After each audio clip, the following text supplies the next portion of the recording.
actually continued to make costumes for the now existing drag community, which wouldn't have been possible had William Dorsey Swann not been the baddest bitch of the 19th century. So this brings us back to Gregory and Brown, the vaudeville duo that I mentioned earlier. These two made waves when they introduced a dance called the Cakewalk to Paris in 1902. The Cakewalk actually first came to be in the mid-1800s on slave plantations, where the winning couple would get a pastry or some other kind of baked good as a prize. The whole point of the Cakewalk was to be very comical and very extra. So naturally, William Dorsey Swann, someone who was born into slavery, incorporated the Cakewalk into many of his drag balls. And just like almost every single aspect of black culture, white people appropriated the Cakewalk for themselves and used it for minstrel shows. As disgusting as this is, there is still a delicious irony in the fact that the reason the Cakewalk was so over the top and comical was because it was a mockery and a caricature of the stiff, prim dancing styles of white slave owners. Just like how there are plenty of people in the MAGA crowd who somehow still haven't figured out that The Boys is making fun of them. Anyway, apparently the Cakewalk absolutely blew the minds of the French, and Louis Lumiere even made a short film about this duo's. Oh, how you doing, Kat? So before we move into the 20th century, if there's I am that I hope you have after watching this.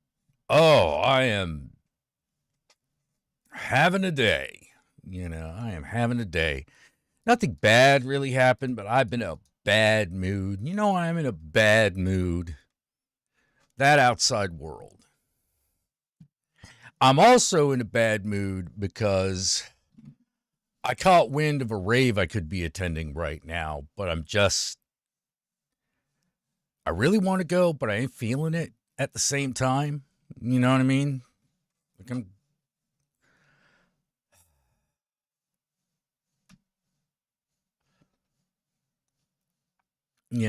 I'd have to, I'd want to convince the Countess to go. I wouldn't want to go without her, all that shit. Yeah, I'm sad about David Lynch being dead too. But that's like not... I really wish I could go to that Bob's Big Boy, where they're having the vigil. But, yeah. There are a lot of things I want to be doing right now that I'm not for some reason. Oh, hey, Alexi Gammer. Blah.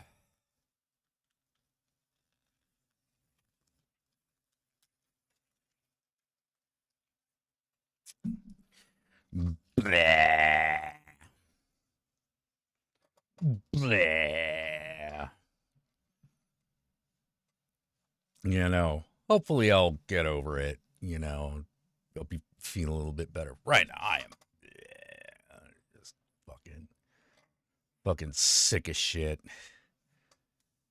That inauguration is 3 days away. That's going to be a great day, let me tell you. And I want to say it's only going to be 4 years, but I don't know that. I'm just kind of tired of the direction the world's going in, and I hate the whole thing. I hate somehow, like, mediocre dudes the world really does revolve around mediocre dudes, because, like, how else do you explain the fact that politics just got taken over by podcast bros? Podcast bros.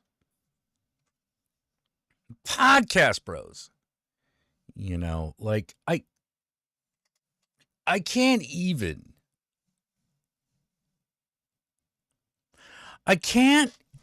fucking even.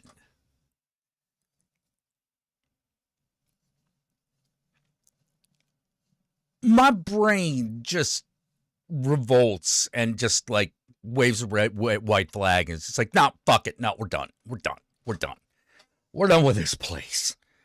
We're done with reality. Just fuck it. I hate it.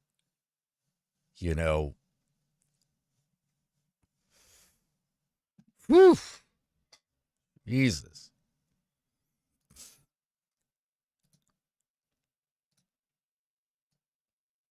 I'm like, I'm like, I gotta get out of here. Like, this is the horrible, you know.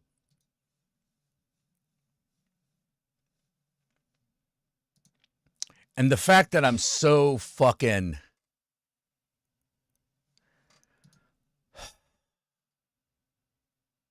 why am I in this state? And I think the reason I'm in this state is because it feels like there's very little wiggle room, you know?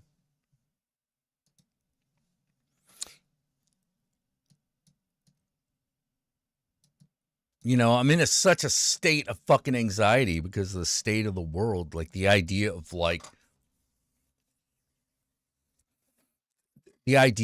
cutting loose feels like a bit of a trap, like who's watching and am I going to get arrested?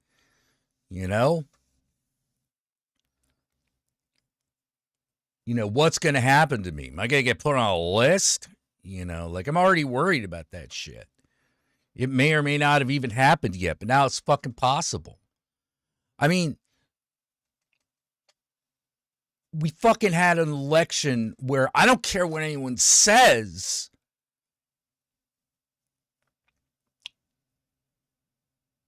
Part of it was fueled by the fear of trans athletes. Really?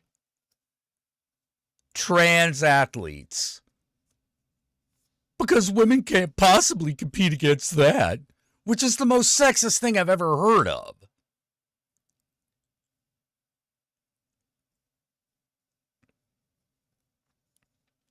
I mean, for the love of crap.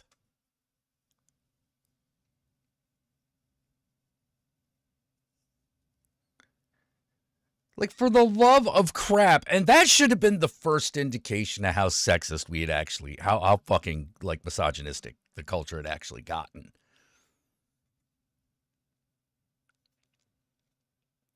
Like, all the other, like, female Olympiads that existed didn't matter all of a sudden.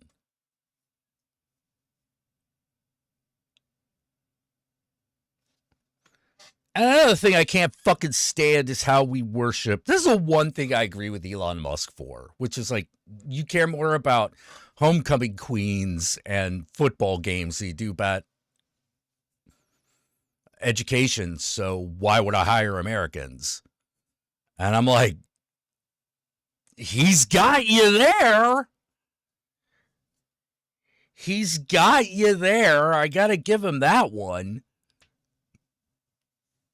Because, because think about it. Think about it. If you're an American, think about this for a minute. There is a part of your brain, and this is only an American thing. This is only an American thing. There's a part of your brain that believes being good at sports means being good at business, being good at leadership, and being good at negotiation. It's about catching a ball.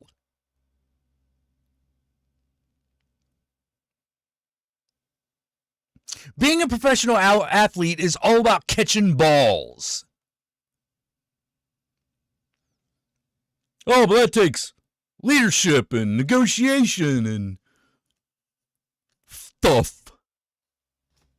But there's a part of your brain that believes that. Because the culture kind of believes that. It's not true.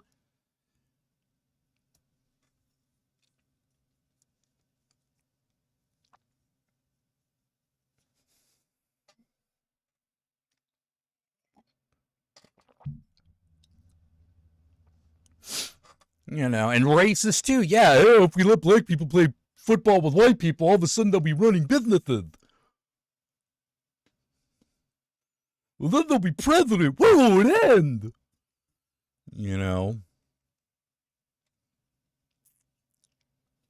And all that came fucking crashing back. All came crashing back. Crashing down.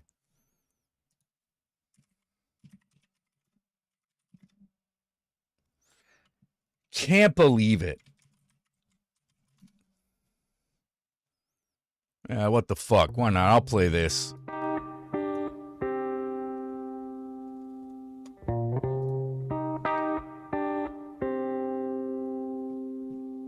Chocolate rain. Some stay dry and others Hey, Rose feel Corbin. the pain. Hey, Daniel. Hey, Chocolate Perry. rain. A baby born will die before this in chocolate rain.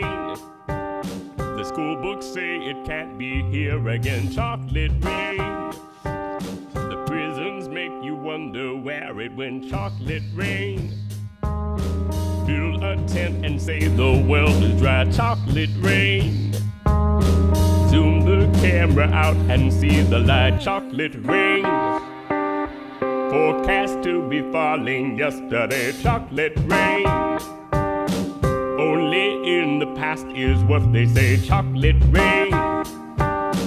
Raise your neighborhood insurance rate. Chocolate rain. Makes us happy living in a gay. Chocolate rain. Made me cross the street. I mean, I gotta tell you, chocolate rain. one of the reasons they're so fucking mad about DEI and critical race theory and all that shit is because they don't want the world. So they don't want the world to not be based around colonialism. And it's not hard to see why, because without colonialism, what is it that white people have? Using you to fall back down again. Chocolate rain. Seldom mentioned on the radio. Chocolate rain. Money? That comes from colonialism. It's the fear your leaders car control. Chocolate rain. Worse than wearing, worse than Or it's all based around chocolate rain. No one wants to hear That's what white people about took it. now. Chocolate rain. Looks real hard, it goes away somehow. Chocolate rain. Makes the best of friends begin to fight. Chocolate rain. But did they know each other in the night? Actually, maggot launcher, no, it doesn't. Sports actually does not help you in warfare. Chocolate rain. Days behind his colors celebrate. Chocolate rain. You would think it would, The same but it doesn't. price, a higher price to pay. Chocolate because it turns out rain. there's a big difference between catching a ball and killing someone. Chocolate rain. Is it quickly crashing through your veins? Chocolate rain. Using you to fall There's a back big down difference again. between Chocolate killing someone on the rain. football field in a tackle Is it quickly crashing and through your actually veins? killing someone on Chocolate purpose. rain.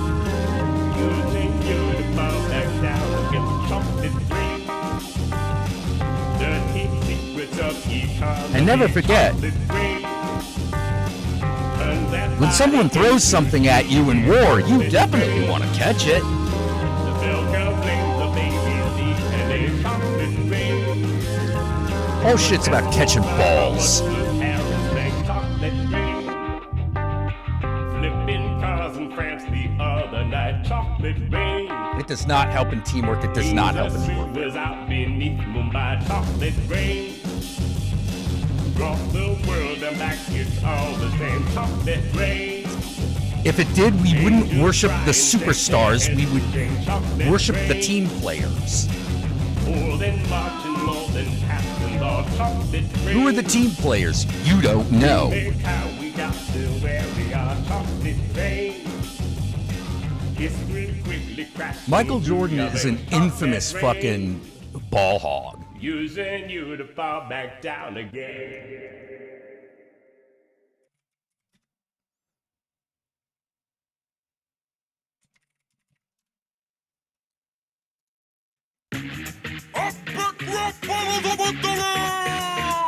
So infamous that they fucking they did this about it in epic rap battles.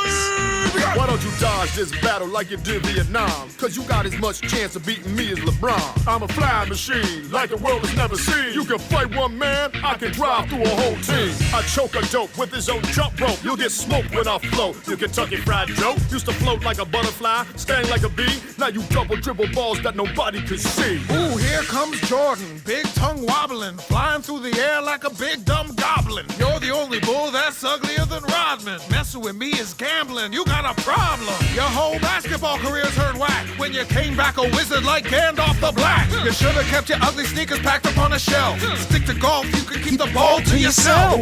I'm so pretty, my hands are so fast, I'll whoop your face back to your Hitler mustache. Now your daddy got killed and I feel for your family, but your baseball career, now that was a tragedy. Man, you make me sick, but I'm better with the flute. You should let the Fresh Prince do your rapping for you. Switch. I would pass the mic to Pippin, but I'm not done scoring. Stay all up in your grill like my name was George Foreman. I saw you slapping Reggie Miller, boy, what's wrong with you? You fight like the little girls who make your Nike shoes. McDonald's and underpants as corporate backers. You stay at the Ritz cause you're sold out to crackers. So Cassius wants to talk about baseball too. I'll school you through your bug spray, off your Broadway play, over the Japanese dude sitting on your face. I wonder if there was a guy trying to catch that atomic bomb over Nagasaki. You needed a movement cause you're so full of shit. I'm a Catcher's better mitt. athlete and Yeah, a you better remember that. MC. Battle me 2 more times, watch me get a 3-P. Why don't you back up that trash? I leave you like Liston, flat on your ass. You need to bounce back to North Carolina, kid, cause your rapping sucks more than Space Jam did. Who won? Who's next? You decide!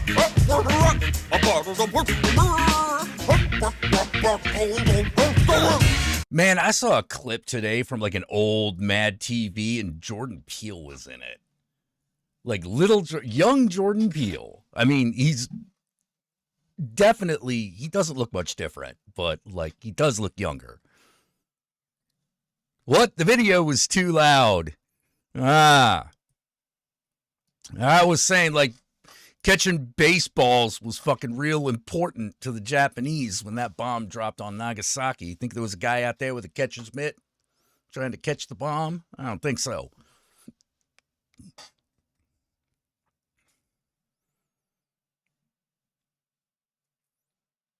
Yeah. They did a couple of ERBs actually. They also did Gandhi versus Martin Luther King. Martin Luther King versus Gandhi. You want to battle with? See who's a better pacifist? I fought the caste system, but you still cannot touch this. Slum don't skill you now. First name Messiah. Rap You so can catch hot, that. I spit yoga fire. Everything Oh, you preach. I depends on how big they are. Can't catch individual electrons, though. I'm not thinking you shall overcome this, Junior. I'm the king of civil rights from the city to suburbia. No shoes, no shirt, but I'm still gonna serve ya. Make you swallow your words so you can break the fast. And thank God Almighty you can eat at last. I admire the way you broke the British power, but I have a dream that one day you'll take a shower. Like the H in your name, you ought to remain silent. Flatten your style like bread, non-violent. You would know about bread, talk a burning ham sandwich. Boycott those grits, sit in with some spinach. With Protestant women, the same advice goes. Always stay away from the hoes. I've got so much street cred, they write my name on the sides. I'd bring you for tech support, but I got a Nobel Prize. Nigga, we got more beef than one of your sacred cows, but I'm about to forgive you so hard right now. I am passively resisting the fact that you suck. I am celibate because I don't give a fuck. Who won? Who's next? You decide! I feel like Gandhi kind of won that one. Although, I mean, for MLK wins for best single line, which God is Almighty, you can eat at last. I admire the way you broke the British power. Yeah, which is this. I've got so much street cred, they write my name on the signs. I'd bring you for tech support, but I got a Nobel Prize. You know, like that. I always thought that line was great.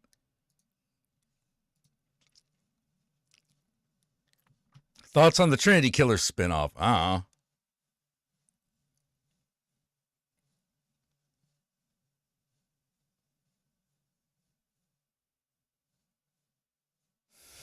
What's Trinity Killer?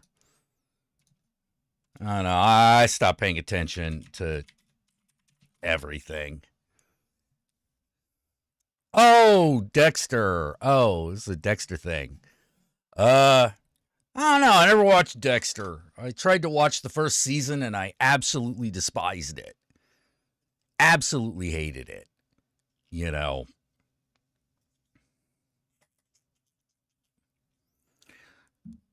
I thought the premise was dumb. I thought the show was badly written. It probably got better. I mean, it lasted like, what, 6 seasons or something? So maybe it got better. Then again, after the 5th season of fucking... No, after the...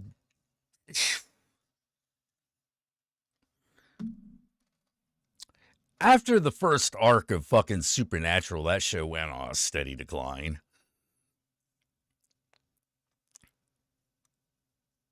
I don't know about the Trinity Killer spinoff. I mean, John Lithgow's good, but we'll see.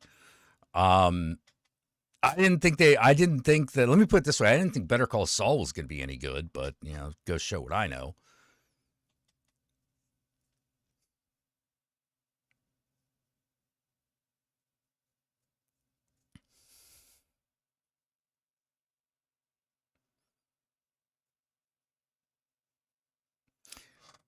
You know, no, yeah, I couldn't get through season 1. I was just like, nah, fuck this. I'm done. I don't want to try. I don't want to bother.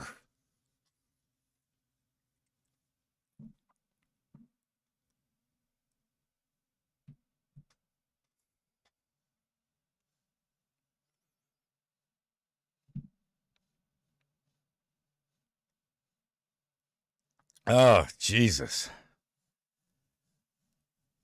But yeah.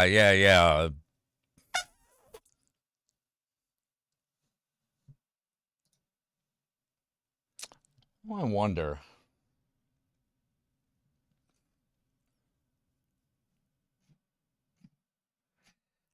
Oh, man, I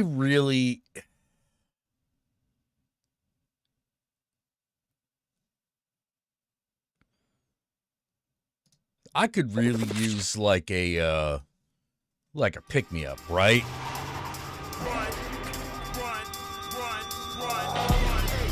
I kind of miss This Is Not Happening, even though I think Ari Shafir's recently gone a little crazy.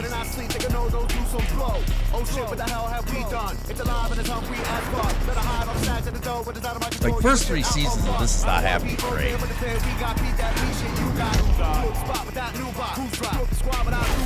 I don't want to sound unkind, but the sounds I make are the sounds of the hounds that are howling. Under your bed, I'm here growling. Same time under the blanket, you're cowering. Cowering like cowards, cowering on concrete showers and Rikers Island. Victims, we the wolves is wild, and we all smiling at sights of violence. Acting brave and courageous ain't advantageous for health and safety. So when we say run, the Jews just run, baby, please don't delay me. And that goes for God, lady, the fam, goddamn, we fucking crazy. I pull this pistol, put it on your poodle, love your fucking baby. She clutched the pearl, said what the world, and I won't give up shit. I put the pistol on that poodle and I shot that.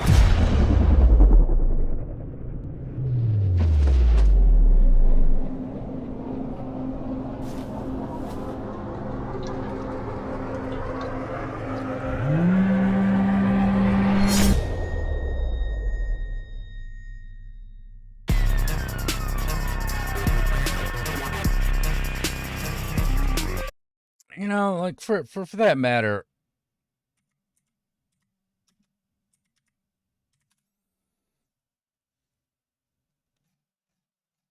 oops. There's the...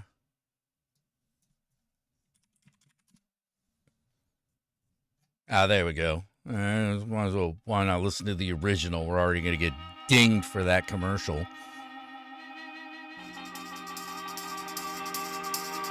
Run, run, run, run, run. Hey, hey, hey, hey.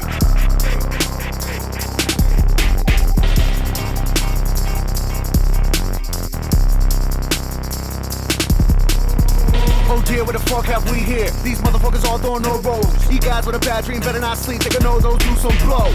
Oh shit, what the hell have we done? It's alive and it's hungry as fuck. Better hide all the snacks at the door, but it's out of my control, you a shit out of luck. I don't wanna be unfair, but the pair we got beat that weak shit you got. Good spot without new box. Who's drop? Good squad without nuance. I don't wanna sound unkind, but the sounds I make are the sounds of the hounds that are howling. Under your bed, I'm here growling. Same time under the blanket, you're cowering. Cowering like cowards, cowering on concrete showers and Rikers Island. Victims, we the wolves is wild, and we all smiling at sights of violence. Acting brave and courageous ain't advantageous for health and safety. So when we say run, the Jews just run them, baby, please don't delay me. And that goes for God, lady, the fam, goddamn, we fucking crazy. I pull this pistol, put it on your poodle, love your fucking baby. She clutched the pearl, said what the world, and I won't give up shit. I put the pistol on that poodle and I shot that beat. Run the Jews, Jews,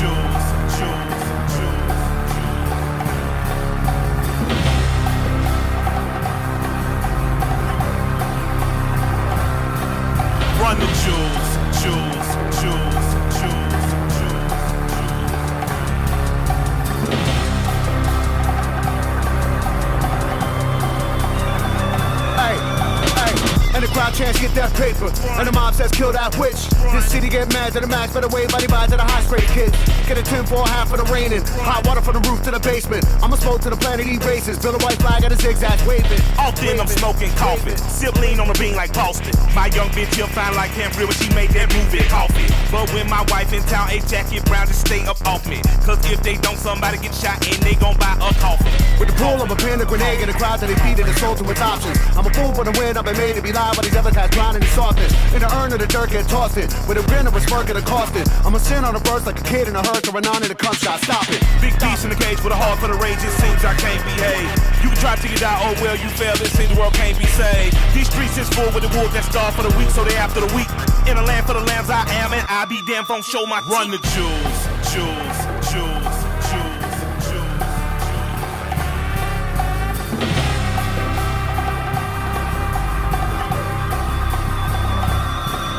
Run the jewels, jewels, jewels, jewels, jewels.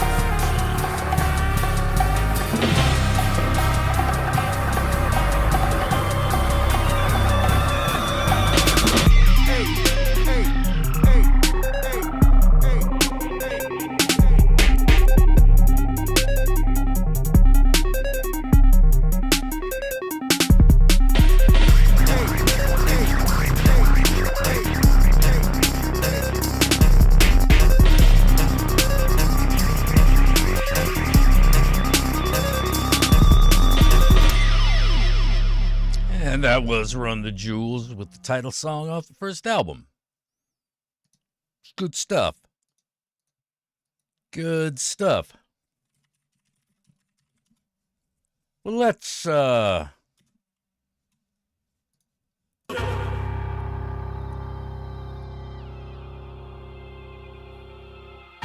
Killer Mike, one half of Run the Jewels.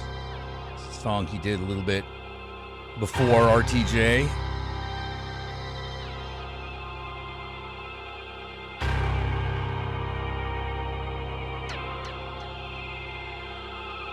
Our government has a firm policy not to capitulate to terrorist demands, that no concessions policy remains in force.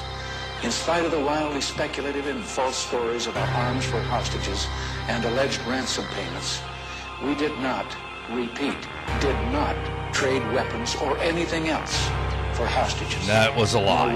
The ballad of the bullet, some freedom or some bullshit. Will we ever do it big or just keep settling for little shit? We brag on having bread, but none of us are bakers. We all talk having greens, but none of us own acres. If none of us own acres and none of us grow wheat, then who will feed our people when our people need to eat? So it seems our people starve from lack of understanding, cause all we seem to give them is some ballin' and some dancing and some talking about our car and imaginary mansions. We should be indicted for bullshit we inciting, telling children deaf and pretending it's exciting. We are advertisements for agony and pain. We exploit the youth, we tell them to join the gang. Yeah, we Reagan tell them ruined those everything. stories, introduced them to the game. Just like Oliver North introduced us to cocaine in the 80s when them bricks came on military plane.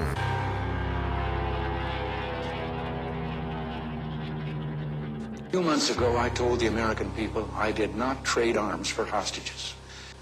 My heart and my best intentions still tell me that's true, but the facts and the evidence tell me it is not. The end of the Reagan era, I'm like Lemma 12, old enough to understand the shit had changed forever. They declared the war on drugs, like a war on terror, but what it really did was let the police terrorize whoever. But mostly black boys, but they would call us niggas, and lay us on our belly while they fingers on their triggers. They boots was on our head, they dogs was on our crotches, and they would beat us up if we had diamonds on our watches. And they would take our drugs and monies as they pick our pockets. I guess that's the privilege of policing for some profit. But thanks to Reaganomics, prison turned to profits, cause free labor's the cornerstone of U.S. economics. Cause slavery was abolished unless you are in prison. You think I ambush it and then read the 13th Amendment. Involuntary servitude and slavery it prohibits. That's why they giving drug offenders time in double digits. Ronald Reagan was an actor, not at all a factor. Just an employee of the country's real masters. Just like the Bushes, Clinton and Obama, just another talking head telling lies on teleprompters. If you don't believe the theory, then argue with this logic. Why did Reagan and Obama both go after Gaddafi? We invading sovereign soil, going after oil. Taking countries is a hobby paid for by the oil lobby. Same as in Iraq and Afghanistan. And I'm a dinner jar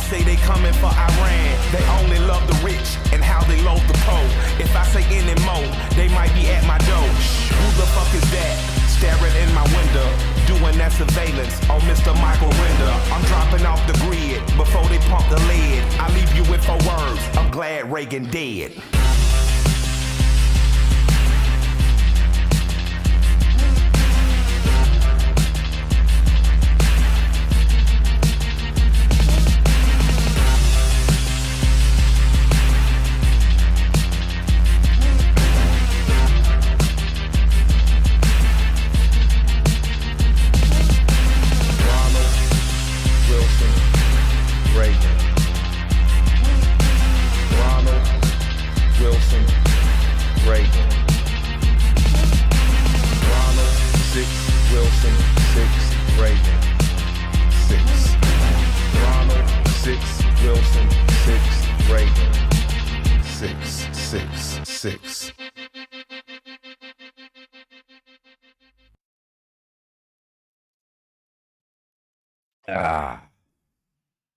Let's keep the negativity going.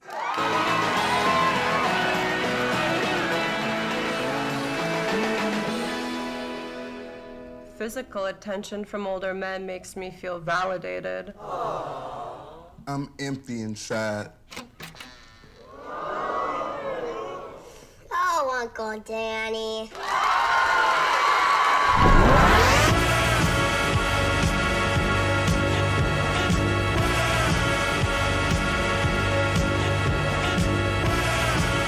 I can't believe Gus Van Sant's in this.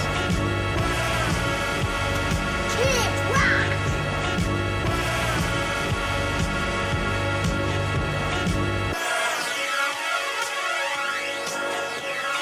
Verbal culture, parkour, the metaphors, the flow house, the horror, dead boulder with metal doors. Grinch bitch, 6 cents with a nose drip. My sky dice, living bumps in the cockpit. Locksmith, a hip hop, appraisal, that wristwatch. The rocks about the size of the team of Chris Rock smoke. Suck out the mic, prototype for Adderall. Your work, yeah, that song does go cut it with fentanyl. So much coke, just a sniff, need a ski lift. Flip your table over if you cut it with the bullshit. Nosebleed on red carpets, but it just blend in. Snapping pictures, feeling like my chest being sunk in. Live a fast life, seeing many die slow. I'm happy when they left, so I try to seize the moment. Funny how it happened, whoever would imagine that joke's on you, but say no one laughing. Ain't it funny how it happens? Ain't it funny how it happens? Ain't it funny how it happens?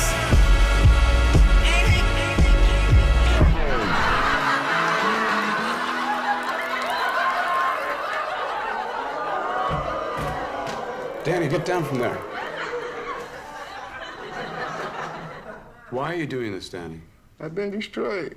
And if I destroy, maybe I'll feel okay. None of us feel okay. Oh, Uncle Danny.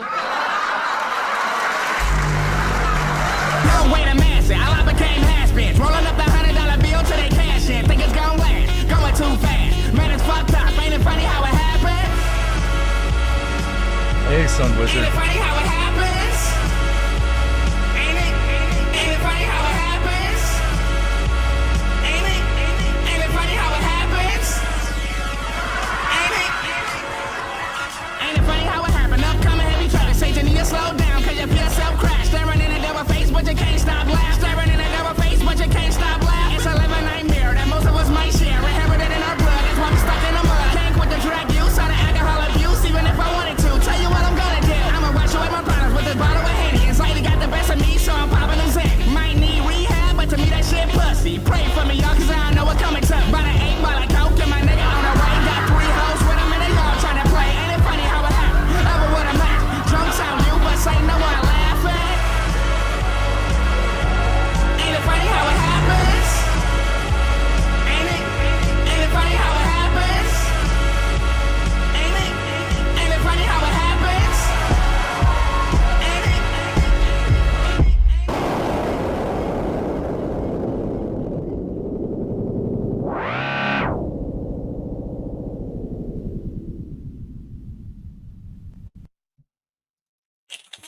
Yeah, dark. Oh, Quiet Place Day One. That was a good movie. That was a good movie. Oh man. Oh, scratching my scalp because I'm a fucking filthy beast. You know, Oh, yeah, I had one of those days where it was like hard to get up off the floor, man. Like, like everything, it just bummed me out, you know?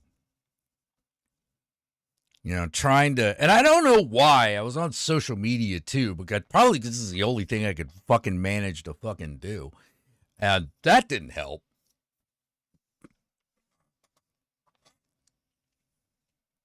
Just a cavalcade of stupid, I'm thinking, you know what, you know what I'm going to do? I'm going to exclusively only go to Instagram and exclusively only follow people with an OnlyFans account. Just that, and maybe people I know absolutely personally, everything else, just get rid of, because I'm tired of this. Because by the time I actually get to boobs on Instagram, I'm like fucking worn out. I'm worn out because I got someone telling me about masculinity. Oh, did you know that a man is... Oh, shut the fuck up. Just shut the fuck up. Like, fine, go live in the mountains and stop bothering people. Jesus. You want some real thing? Want some masculinity theory? Walk around in a dress. There, I said it. Wear ladies' underwear in public. There, I said it. Get over yourself. It's all self-imposed bullshit anyway. And no one's going to take that off of you. No one's going to take that off of you. You have to do it yourself. It sucks, but unfortunately, it's the way it is.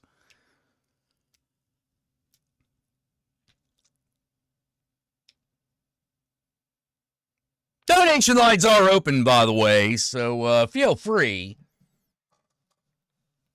You want to hear a man fucking rant and rave and fucking bitch about everything under the goddamn sun?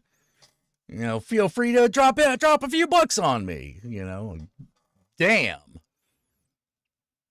But no, seriously, I'm really, really, really tired of seeing those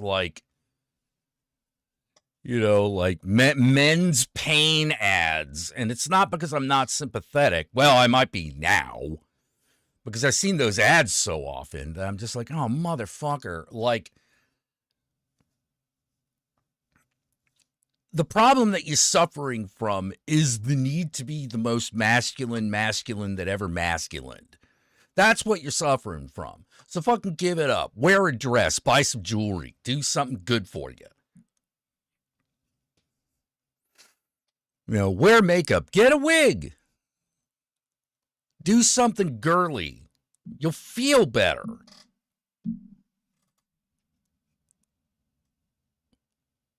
You'll feel better. Trust me. Because the feminine attention that you're really looking for is the call's coming from inside the house. That's your own quote-unquote feminine side screaming. Because you've been fucking it over too long.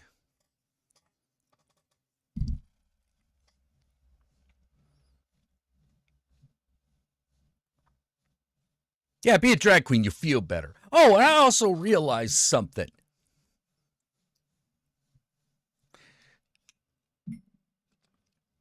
Here's another piece. This is actionable advice. This is more actionable advice from old Count Jackula. If you want to feel... Thank you, Chief Battle, for the donation. Thank you, Chief. May you get laid and Satan bestow upon you all the worldly goods that this earth has to offer. Yeah, buy some lipstick. Make you feel better. But another piece of actionable advice... If you got a lot of masculine pain, hang out with gay guys.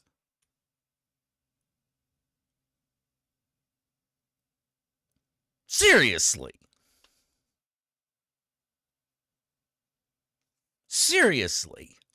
Because, your straight guy friend, they don't know what to do with that shit.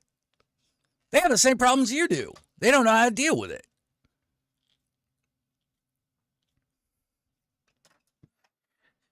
You want a guy to just be able to talk to, emotionally? Make gay friends, man.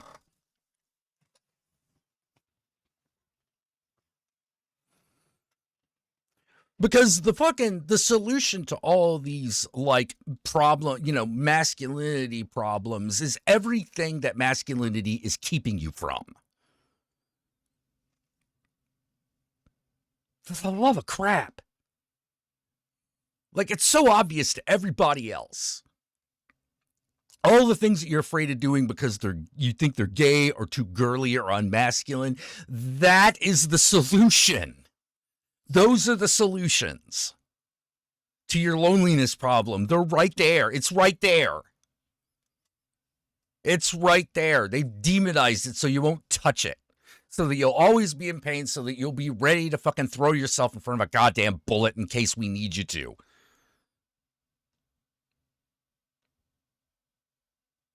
But Jack, don't you care about national defense? Yeah, I do, actually. I do care about national defense. I care about a fighting spirit, and I'm going to tell you, this ultra-masculinity bullshit gets in the way of that. A voluntary community army will fucking get shit done like you would not goddamn believe. History shows that again and again and again and again.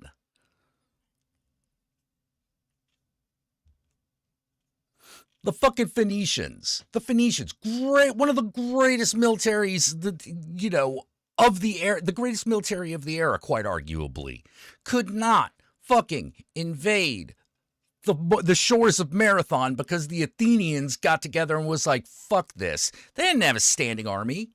They didn't have a professional army. It was a bunch of guys with sticks. Barefoot, too.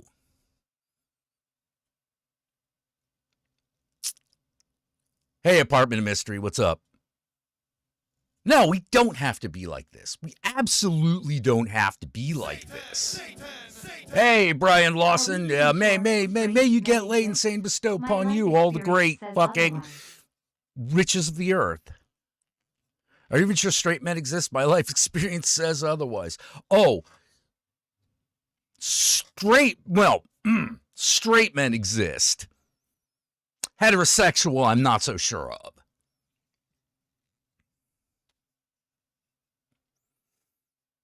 I think the majority of people are naturally bisexual, one stripe or another.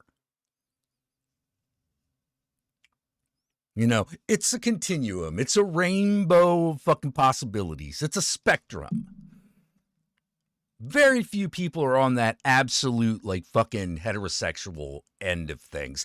Oh, and by the way, masculinity being fucking associated with heterosexuality is actually not always the case.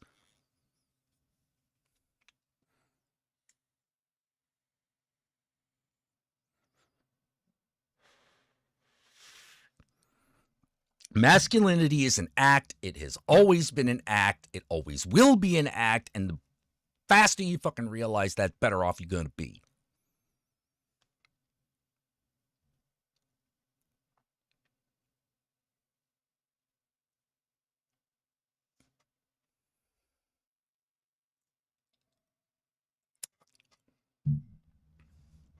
Better off you're going to be.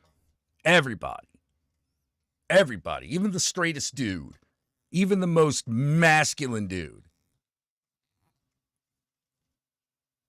Let me put it this way. The Rock comes out in drag, right? Is he less masculine now? Is he less a man now? Fucking of course not. He's now a man in drag. Fucking hell. Fucking hell, people. Because think about people who's like, oh, The Rock used to be masculine. If he came out in drag, motherfuckers be telling on themselves left and right. Just be like, what the shit? What are you talking about? The guy's still what was he, fucking 6'7" or shit? 280 pounds of muscle? Jesus Christ. How much more masculine has someone got to be?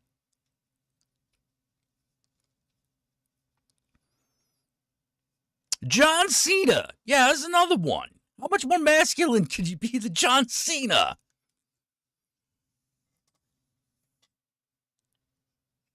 And that guy makes fun of himself all the time.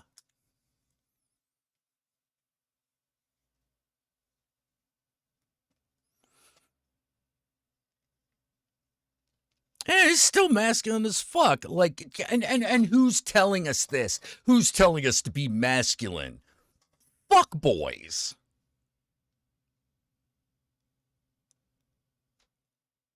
Fuck boys and football players.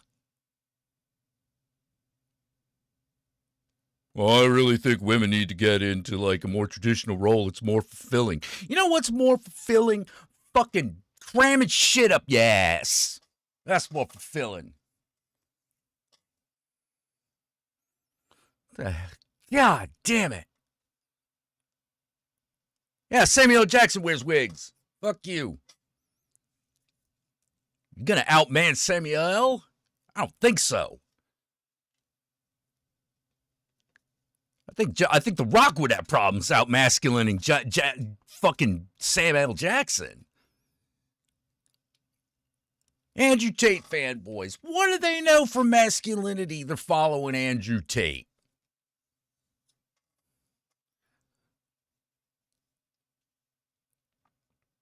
Not only does the guy look like a fucking date rapist, and he's also a human trafficker. Oh, well, that just proves he's a man, I guess. A guy who has to pay women to be around him? You realize any woman he's around is paid, right? That's why you never see him with like the same chick twice. Because after the first time, they're like, this money was not worth it.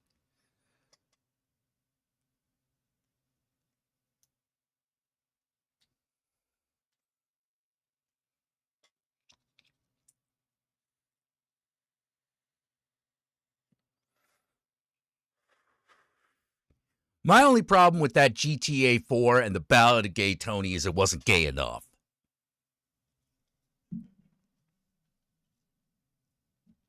It needed to be all the way gay. Like, your character needed to be the one to get in a gay relationship and fucking fire pink submachine guns while fucking parachuting over Las Vegas in a rainbow parachute. You know, like, holy crap.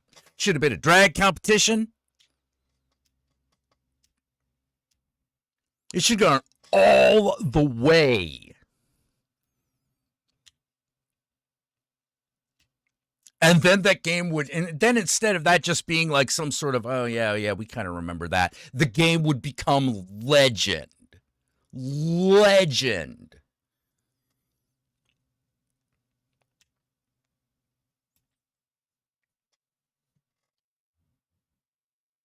We have fucking motion captured real drag queens getting into their getup in order to do this scene properly. Hell yeah. Hell yeah. Then again, I'm the guy who wanted to make the new Tony Hawk game, Tony Hawk Down. Where Tony Hawk has got to fucking do skateboard tricks out of a Black Hawk helicopter while doing fucking sick tricks in Baghdad and bouncing off terrorist heads for big points.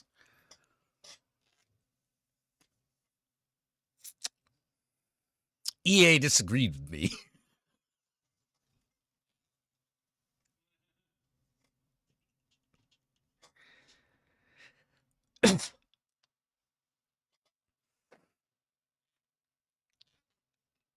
Telling you.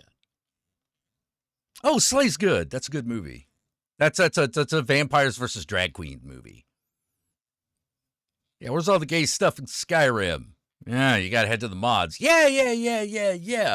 Yeah, right?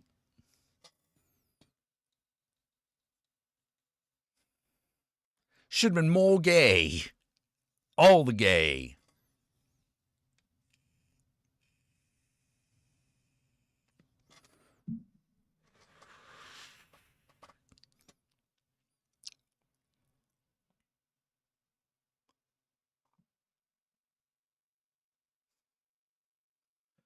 You need to finish Slate? It's a good movie. It's a good movie. It's touching. It's about family and acceptance.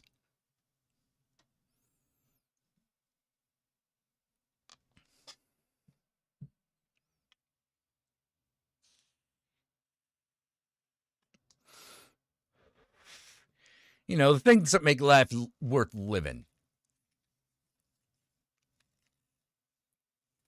I'm going to fucking...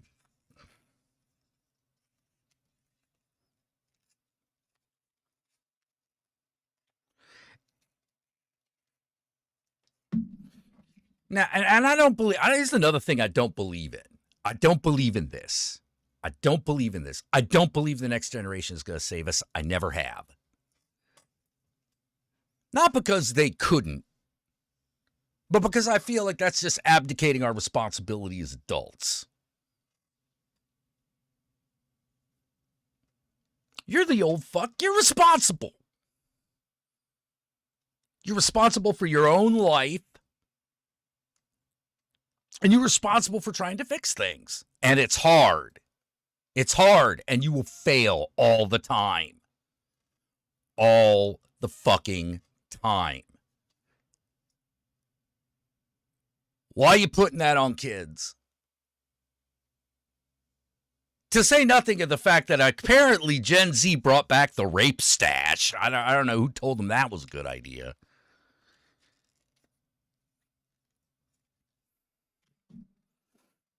I mean, disco's one thing, but like just the stash itself? Damn.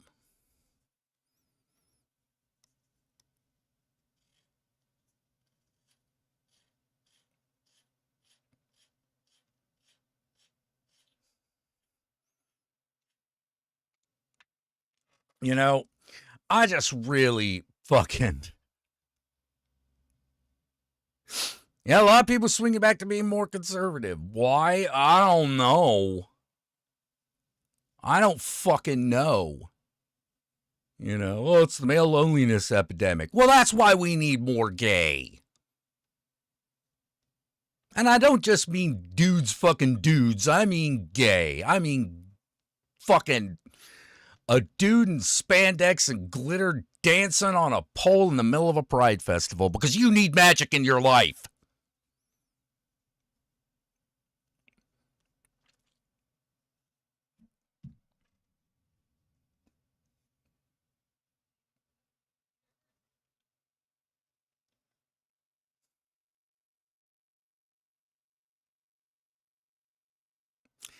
I blame Gamergate for a lot of shit. Gamergate actually is that was the fucking disease title pool a lot of the shit we're dealing with now came out of.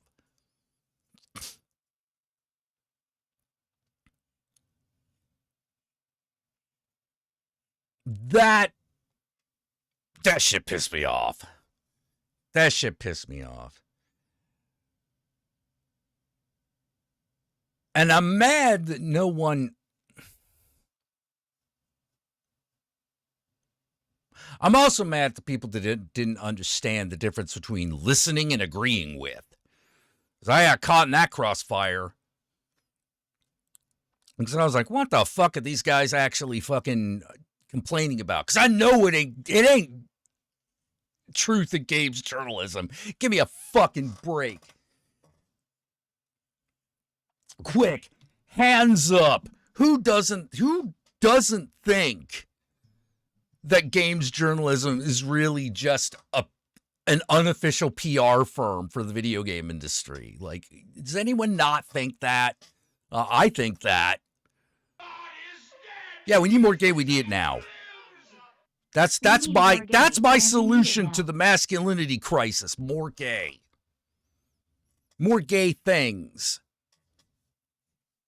That's my solution.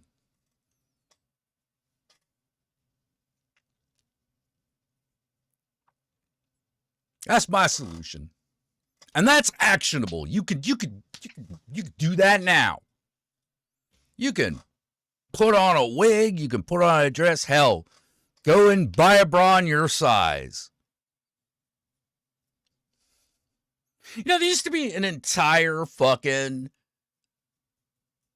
like mail order catalog called Fredericks of Hollywood that was basically like, it did two things. Clothes for heavier girls and drag queens, I'm telling you.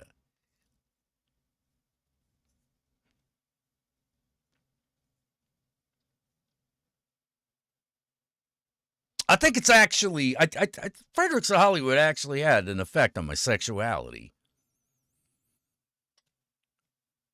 You know, even though I didn't realize for a while that it was including drag queens, it was like, no, heavier girls, you know. Something about them. Something about them that does it for me.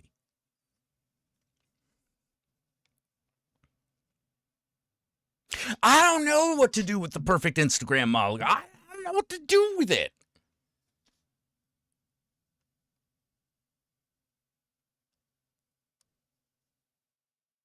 Well, that's not true. I know what to do with it. I just can't get the job done. You know, it doesn't get the job done for me. Well, I should say it doesn't get the job done for me. I don't know how well I'm doing. You know, I have no fucking clue on that level.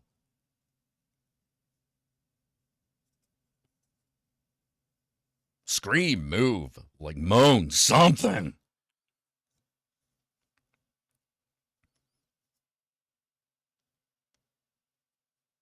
That makes you feel better, Jack.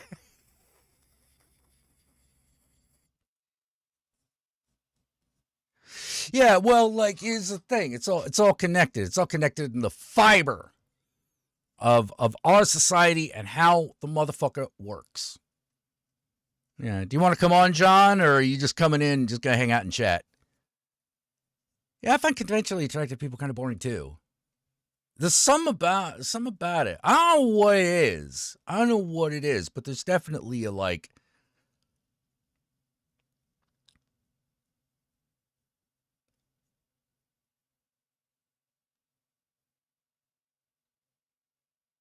It's like talking to people who only know small talk. I don't have a problem. I don't mind a certain level of small talk, particularly in the beginning, because like, well, what else are you going to talk about? You don't know who this person is. That's what small talk is for. But after like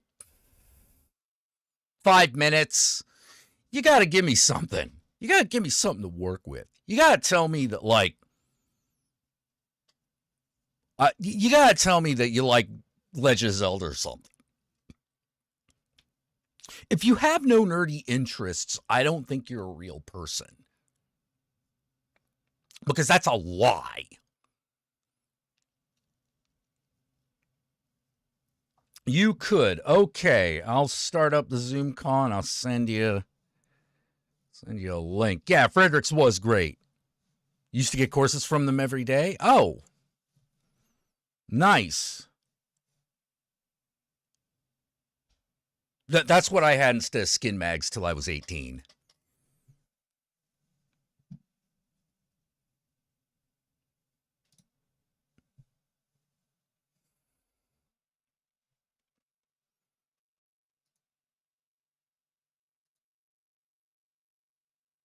They had a great selection, too. Let's see. Come on. Open. There we go. Join with computer audio. Yay! Start virtual camera. Yay!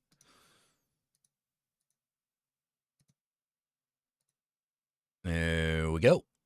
Alrighty. Get some. By the way, we coming in nice and clear. It's hard to tell. It's always hard for me to tell. Coming through nice and clear, both video and audio. Hopefully.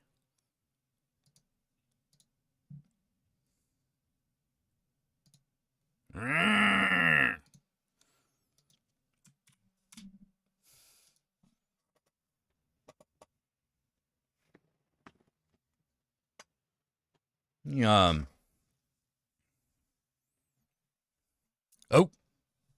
No, we don't need that up yet.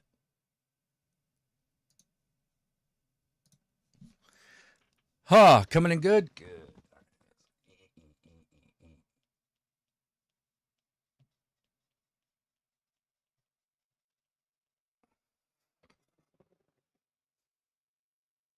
Okay.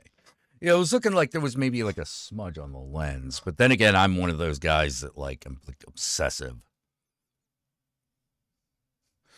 Coming in good, yeah.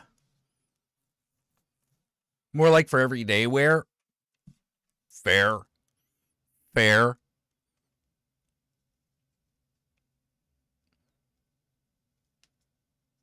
The House of the Dead. Woo! Whoops. Lighter fell on the ground.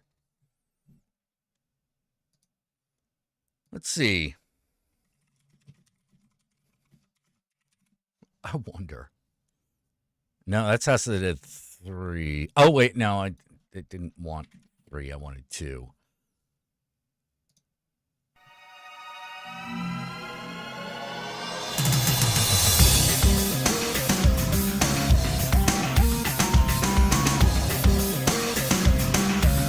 Hold on. There we go. That's the one everyone remembers.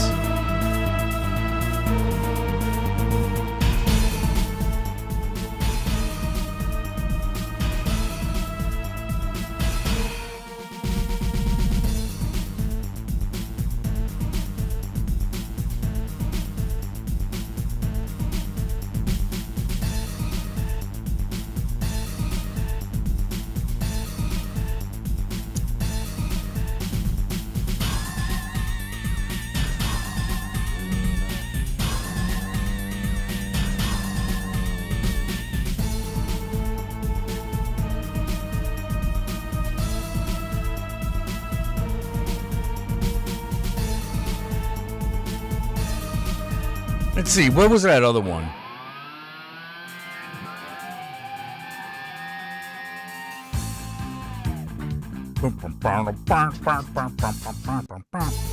No, it's the same one.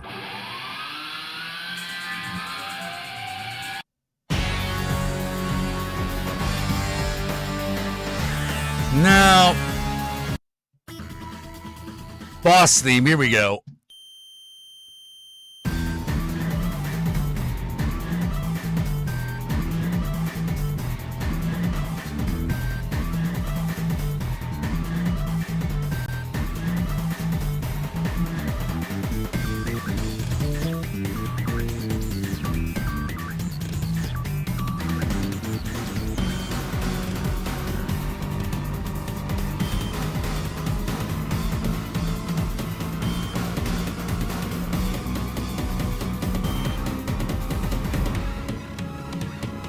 Hey, John. Apparently, playing the House of the Dead 2 boss music. Hope you don't mind. It's cool. It's gotta beat. It's gotta beat.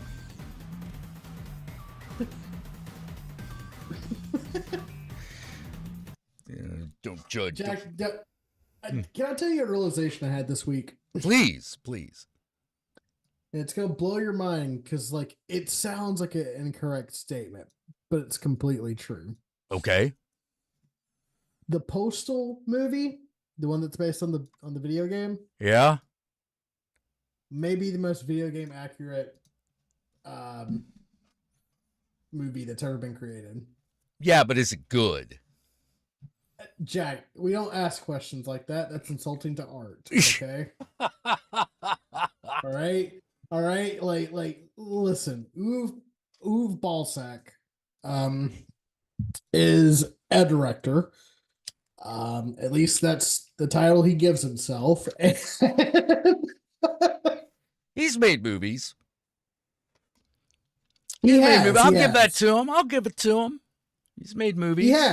He has, and has made movies with a bigger budget than either one of us ever will get. Mm-hmm. Mm-hmm. However, yeah. With that said, yeah, you know, bad. Did you see? Have you seen what's been going on with the fucking TikTok ban? I mean, I've been seeing it. I don't know what you mean in particular. All right, so TikTok's getting banned on Sunday, allegedly. Right. I think it's probably going to get banned. Yeah. So a lot of TikTok users have moved to the other Chinese social media site. Oh, that shit. Yeah. Red Note. So let's review the reason why TikTok is getting banned. TikTok is getting banned because it is a Chinese social media app that tracks data, and America is afraid that it will turn Americans into communists. So they ban TikTok and they send them to the actual Chinese fucking social media app that actually sells Americans on communism. Yeah. It's called, what's it called again? Red Note is Oh, and what's that in reference to? Oh, we all know. We all know. Yeah. Listen. I love when American foreign policy backfires. It's great. We gotta ban this app. It's turning our kids commie. All right. Everyone's on Red Note and actually getting turned communists. Why does it seem like no matter where the world turns, it's my enemy? Like no matter what direction it turns in, it's always my enemy, because like one of my big problems with TikTok is people singing the praises of China. And I'm like, whoa, slow your roll there, buddy. You don't even know what the difference between China and Taiwan is. So you have no idea what you're fucking talking about. You have absolutely no idea what you're talking about. The streets are safer for women. No, they aren't. No, they aren't. What are you talking about? What parts of China are you talking about? Yeah, what parts of China are you fucking talking about? Well, they don't have as much gun violence. I'll give you that. But if we're just talking about, if we're talking about like rape, that's still a problem. It's still a pretty big problem. You remember that Chinese YouTuber? I think it's Naomi Wu. Yeah. She had gigantic tits, but was also a damn. Yeah, she was a computer hacker. Yeah, and an engineer. Yeah. And she said something about, the Uyghur genocide that is happening in China, and then she just fucking disappeared. Oh yeah. Yeah. It's illegal to use YouTube in China. Well, even beyond that, just like she said one thing about something that's going on in China that it goes against the propaganda, it has immediately disappeared. Yeah. It's not a good exchange. Happens. Yeah. However, I don't know if you've looked around here, but it sucks here a lot too. Oh, I'm not saying it doesn't. I'm just saying get real. If you think the grass is greener, bullshit. Grass ain't greener. It just isn't. I don't know how else to fucking explain this to people. It's like you think the grass is greener because someone who got past someone who the censors didn't fucking worry about said something. Yeah. That is stupid. That is stupid. Like, that's the other thing you got to realize about China. Everything that comes out of China is heavily censored unless they're doing it illegally. Right. Because the state controls all media. How do I know this? Because I'm from Taiwan, where you have to be very careful about what you say about the Chinese government, but not nearly as much as Hong Kong. Mm-hmm. Oh boy. Like, there are certain phrases and certain words you are just not allowed to publish. Period. And it's like, me and you. No legal recourse. We're talking like go to jail. Disappeared. Yeah. Yeah. Not even jail. Just you disappear. Yeah. You disappear. You go to jail if you're lucky. You disappear. Things happen to you. You are silenced. Yeah. Which, hey, maybe coming here, but yeah. That's the problem, right? Like, because me and Yogi have been talking about this. You know, we're fucking leftists. Yeah. Which I think, like, you would ascribe at least somewhat to. Well, let me put it this way: I may not be a communist on. I have a massive problem with any kind of authority. Right. Just absolutely fucking massive, whether it is quote unquote leftist or quote unquote right wing, because in my opinion, it's not even a spectrum; it's a circle. No, it's an elevator, man. It ain't about left and right. It's up. Oh, no. I'm talking about the left and right. Oh. I'm talking specifically about the left and right. I see it as a circle. There's a moment where those 2 points meet. Horseshoe theory? I don't even, is it called that? Yeah. It's like when the more extreme the left and the more extreme the right get, the more they actually start to intersect on ideas. Yeah. That so you'll have like Nazis and Marxists, Leninists both agreeing that like sometimes you have to put people in detention camps. Yeah. Because you can see it in action. You can see it in front of you. But to me though, it's like. But in America, I'll worry about left-wing authoritarianism. I'll burn that bridge when I come to it. Like we're so far away from that, I'm not worried about it. But like what I was trying to get at here is like I think people are starting to realize it is not about left and right. That shit's a distraction, especially all the culture war bullshit, you know, about immigrants, trans people, all that shit. No, it's about people who fucking have billions and then the rest of us. And boy, oh boy, like they are not hiding that shit anymore.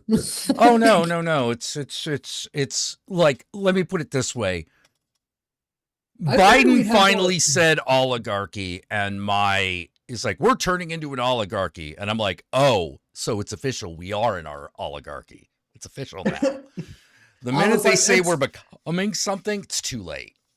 I was like, thanks, Grandpa Joe. Boy, we should have fucking ran on that in this election cycle, shouldn't we have? Left-wing populist ideas actually are very fucking popular, but we won't ever fucking run on it because we have to run to get the Republicans on our fucking side because we're like barely an opposition party at this fucking point. No, absolutely. Like here's the thing that people need to realize. The voters are what make an opposition party. Yeah. You know, not the leadership. It's actually the voters. While we had votes, you know, that was the game. And I'm really sorry that it's a game and that it's a stupid game and that it's a shitty game and that everyone always loses. That's the idea. Because the minute one side absolutely wins, the whole society fucking crumbles. It all goes to shit fast. And here we are going to shit fast. You know, and I don't know how else to explain it to people where it was like, no, you sitting out of the election is exactly what what they all wanted. They wanted you to sit out. The thing is, and I'm gonna push back on this. The thing is like the Israel-Palestine, you know, the genocide that's going on. That was a huge distraction. It was a real thing that we were distracted by, but it was a distraction. Oh no, it absolutely was. But like at any fucking point, they could have done the fucking thing that the majority of people on the left, that includes liberals, supported. Oh yeah, no, totally. They totally could have. They totally could. They could have. Stop funding the genocide. They could have done that. Yeah. Instead, they never fucking did. Yeah. We could. That pisses off the electorate. Who do we fucking? Yeah, I know that pisses off the electorate, but like, that's what I mean by it's a shitty game and everyone loses. Yeah, like that's what happened here in fucking Michigan. What happened in Michigan? 900,000 people in Dearborn, Michigan, which is a majority Muslim. I didn't know Dearborn was majority Muslim. They tried to reach out to Kamala Harris and be like, hey, we would really like it if you would like say something about what's going on in Israel and in Palestine. And Kamala would never fucking listen to him and wouldn't invite him to the fucking table. They said, fuck it. Right. We have to fucking stand on our principles. And they decided that they would vote for either Jill Stein or nobody. And some of them also voted for Trump. Like, Yep. you could have at any fucking point done any of the popular fucking things. They chose not to. Yep. At this point, that's Yep. what they are. Oh yeah, no, totally. Like Totally. that's what they are. They are a party of losers that don't know how to fucking win and don't know, like, when they have a chance to win, what to fucking do with it.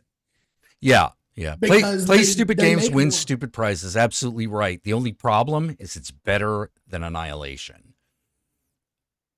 Yeah, I mean, I don't disagree with you. Yeah. But Well, this is where we are now. I voted for Kamala, and I think the well, system's yeah. stupid. Like it, but I don't. Let me put it this way. I actually don't believe that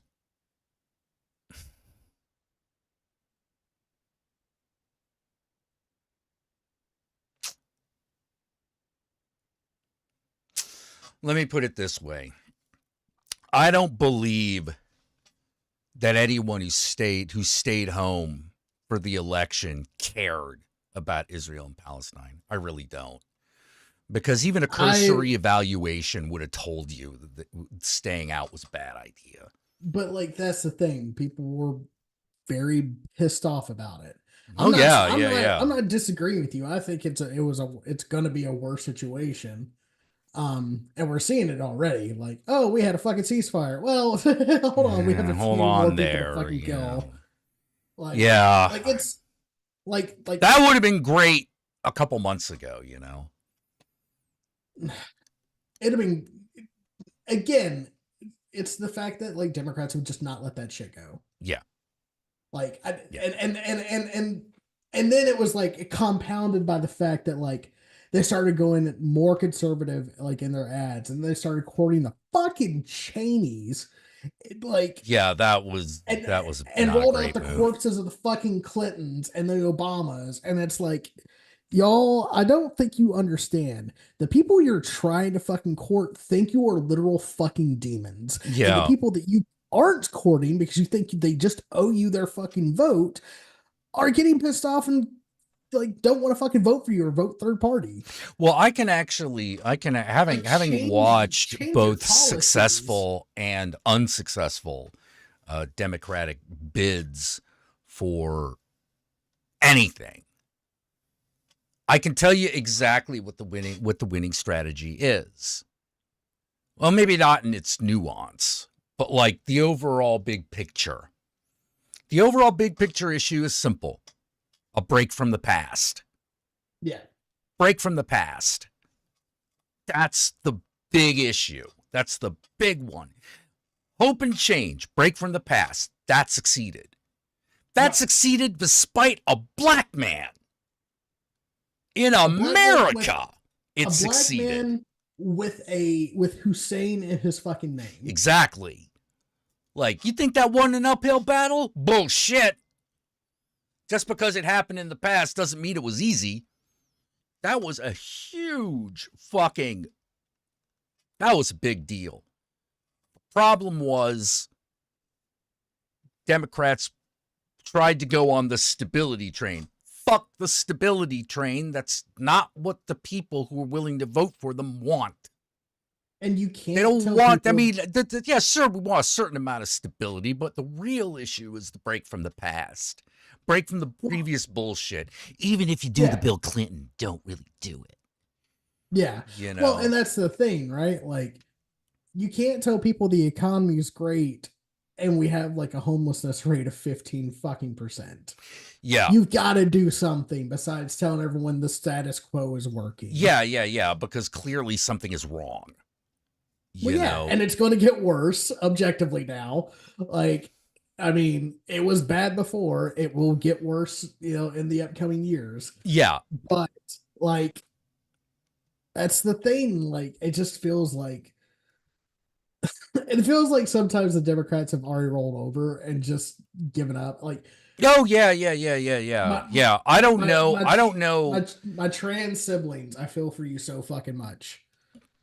Because every time Clinton era Democratic Party came back with a fucking vengeance and it fucked us again. Yeah. You know, like the minute I start seeing the Clintons again, I was like, oh no, you need to sit down, grandma and grandpa. Y'all need to sit down and shut the fuck up. Hell, even the Obamas at this point, it's like, can we like actually run progressive policies instead of like running these warhawks out here? If you want a president that's not a warhawk, you're not going to have a president. Maybe, but because like, I will tell you, every right president has started a war. Maybe it shouldn't be that way, but I also don't know of a single world leader that hasn't started a war. But like, that's the fucking thing, right? People want fucking change. People want something to fucking be different. Yeah. So having a fucking president that isn't immediately looking for someone to fucking bomb would be so fucking cool and be so much more progressive than what we are currently fucking dealing with.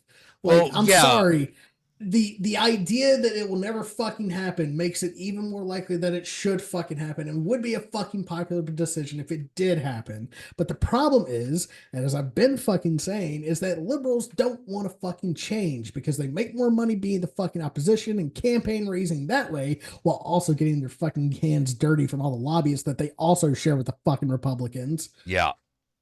The leadership is fucking killing it, and then it's like, well, the fucking, you know, they don't have the voters. The voters didn't show up. Yeah, why would they fucking show up? How many times are you gonna get fed a shit sandwich and be told you have to eat just one more, and then all the good things will fucking happen? Yeah. Well, that's sucker shit. Well, and I'm not even like, and that's our fucking side. I'm not even talking about the fucking Trump side, which is like they're just all crazy fucking racist bigots that have this thin veneer of like worrying about the economy so that like their kids will come and visit them on fucking Christmas. Yeah. Like, well, I mean, like the problem is also this, the way the system works. Because don't forget, we had our guy. He didn't get primaried, but we had our guy. It was Bernie Sanders. We had our guy. He was the closest we were gonna get, and he actually looked pretty good. But like, look how much the conversation has changed since that man ran. Oh yeah. We need an injection of populist left-leaning messaging. Yeah. I got to deal with the cat. Hang on. There you go. All right. Yes, Kitty.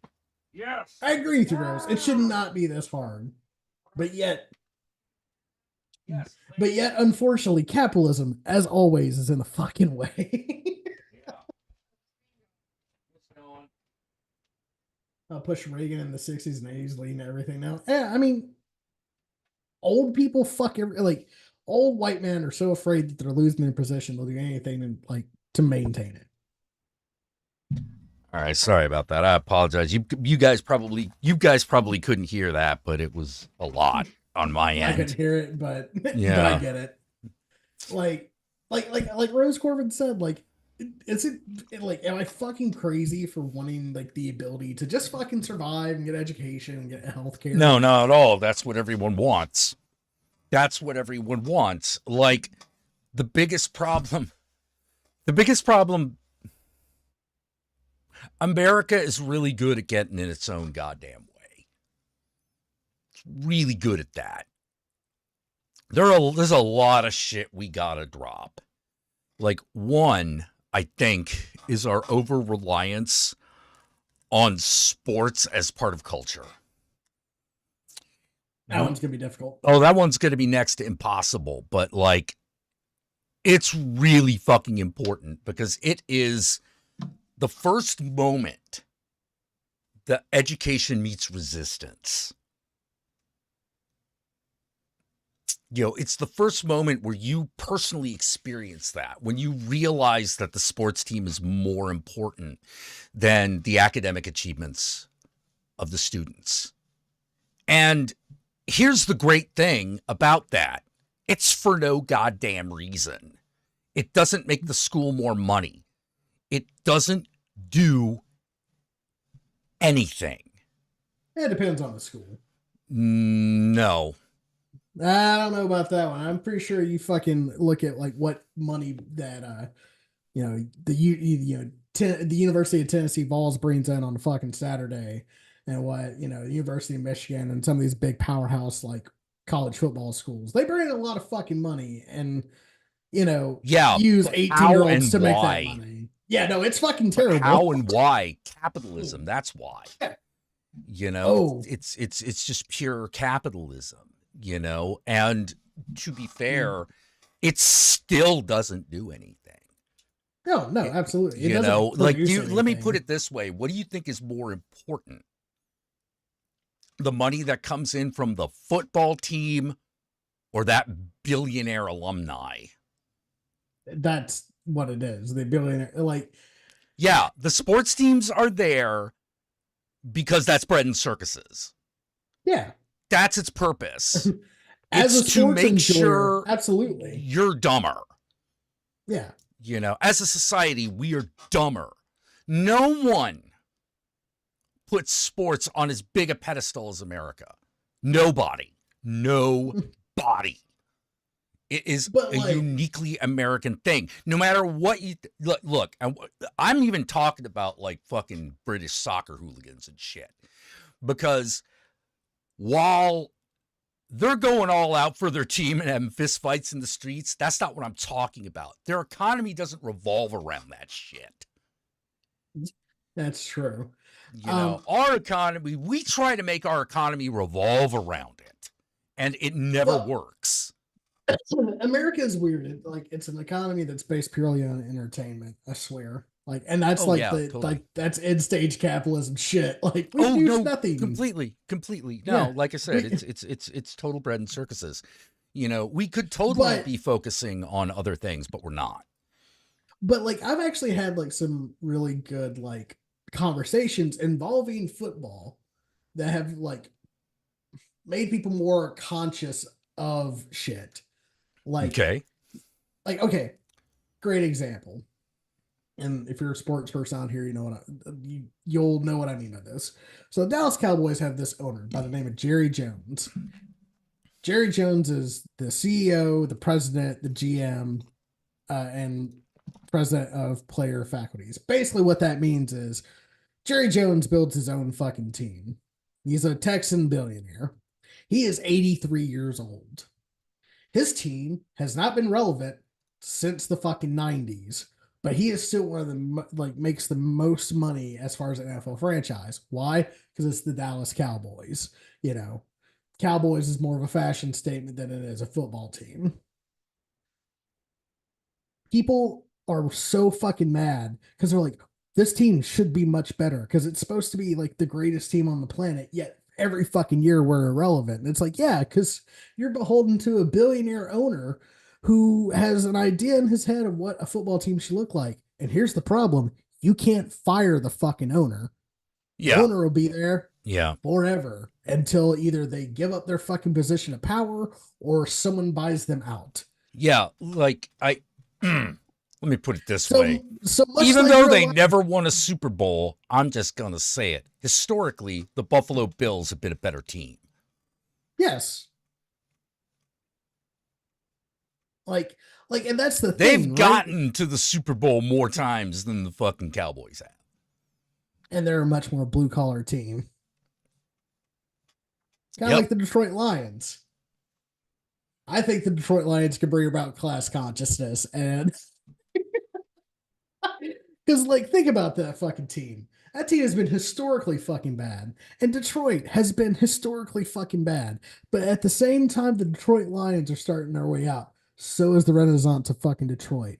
It's like an upward, it's weird, and I know it's not. I know it's not the football team that's causing that. Yeah, what However, is causing it? Hope. Well, no. I mean, if you're talking about a renaissance, to me, that also comes with a certain amount of economic upward mobility.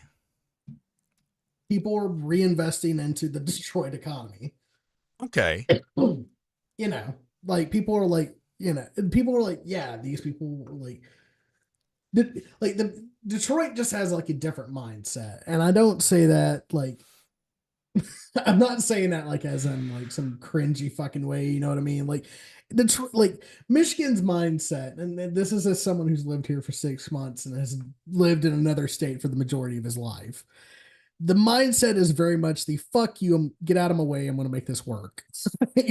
Like, which I like, I aspire to. I think it's a great fucking attitude.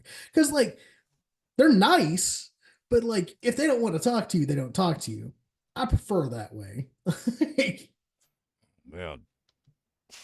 But yeah, like I agree with you. Like sports inherently are predatory and terrible. Yeah. And look at how much of the conversation is taken up. Yeah. You know, like this is how ingrained it is. Yeah, because it's important, unfortunately. But it goes nowhere. You know, it goes nowhere. I mean, if you thought relying on pop stars for, class consciousness was bad, think about how bad it says that you're like, well, maybe this football team will do it. I mean, really seriously, like and that's what's making me angry, because it's icons. All right. I'm not saying like it actually is going to do anything, but it's like, it's like reading a fucking book. You get inspired. Excuse me. You get inspired by characters. Oh, true. True. Very true.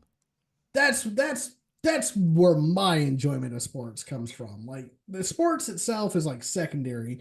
It's the it's the narrative behind it, behind sports, that I find interesting. I just wish it wasn't so tied to American education.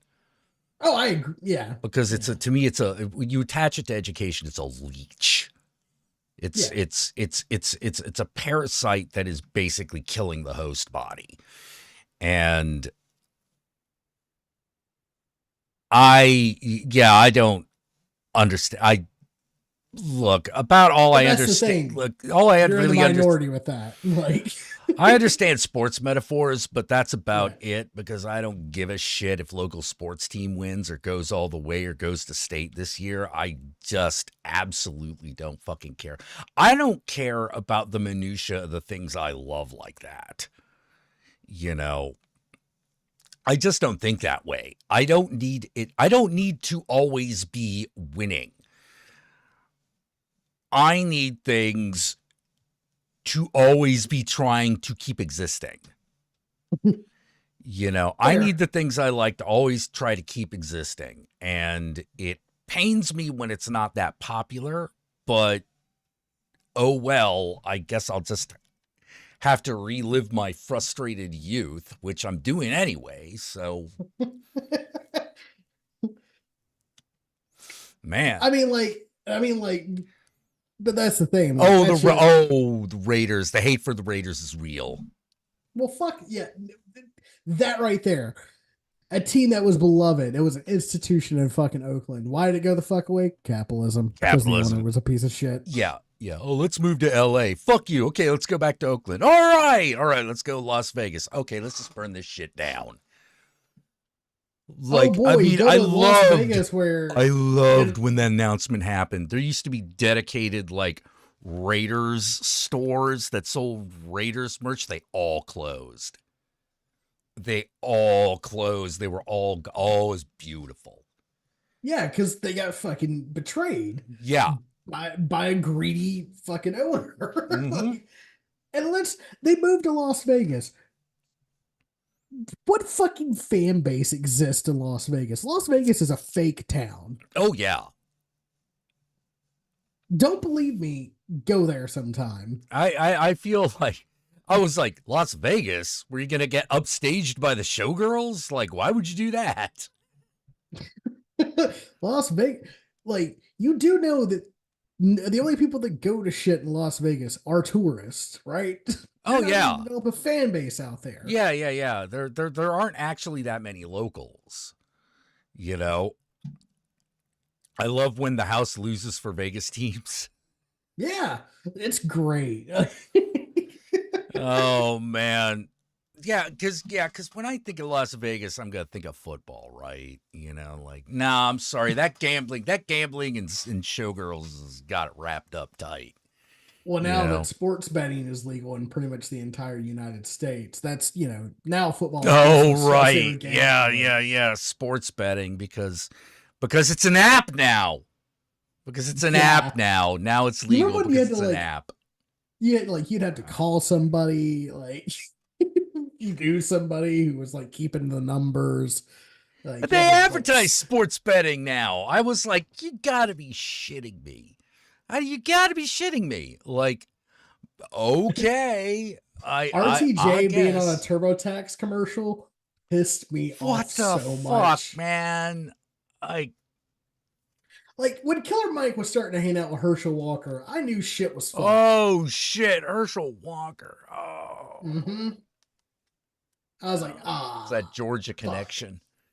You know? It's exactly that. Yeah, but God, Herschel Walker,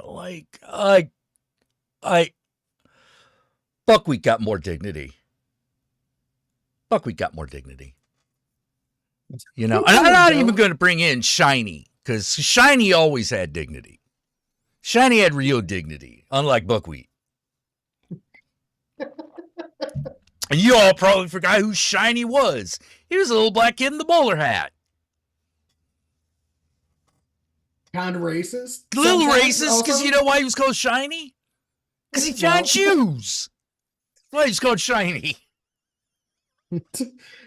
And like, he is racist, but then there's Buckwheat. Yeah, but then there's Buckwheat, which is like this whole other level. You know, it's sort of like, let me put it this way. Asian people in blackface is racist, but you put a white guy in blackface, it's a whole other thing. It's a whole other level. And I can tell you this because I watched every Godzilla and almost every Gamera thing. Oh, I thought you were going to say you watched Soul Brother with Terrence Howard. Which I did. You know? I tried to get to that movie. Whew. Real racist. Yeah. Real racist. But weirdly enough, more racist than the movie called Watermelon Man. For real? Because at least Watermelon Man was about racism. That was a movie about racism. This movie was just that was racism. Fucking Norman Lean. Yeah. You know, guy who brought you good times in the Jeffersons. The Jewish ally, I believe. Oh, racist is Charlie Chan. I would say the Asian people in blackface is about as racist as Charlie Chan. Well, okay, no. I'll go you. Look. I feel like the difference in offense. There's a difference in levels of offense when we're talking about Charlie Chan and Fu Manchu. Like, they're kind of on different levels of the spectrum, you know. But with that said, what about I actually kind of love it when like the absolute wrongest white guy plays Fu Manchu. I actually kind of like it. I did want to see Nicolas Cage as Fu Manchu. Yeah, we can still do it, right? We can still do it. Yeah, it could still happen. What do I think of Revenge of the Nerds? Well, it gets real rapey in that one part. That's my opinion. It's really not easy to watch now. No. Are you talking about Revenge of the Nerds? I got nothing on fucking, what was it, Sweet 16? Or 16 Candles. It ain't got nothing on 16 Candles. What's happening, hot stuff? Like, yeah. Like, couldn't you just give him glasses? Look. It goes like this. 16 Candles is like real racist. Like real racist. Revenge of the Nerds is under that, and then under that, Police Academy. Hey, because at least they fucking let's just put it this way. That Asian character is one of the one of the 3 characters in that whole franchise we know, without doubt, fucked. And not just somebody. Like fucking Callahan, the hottest blonde.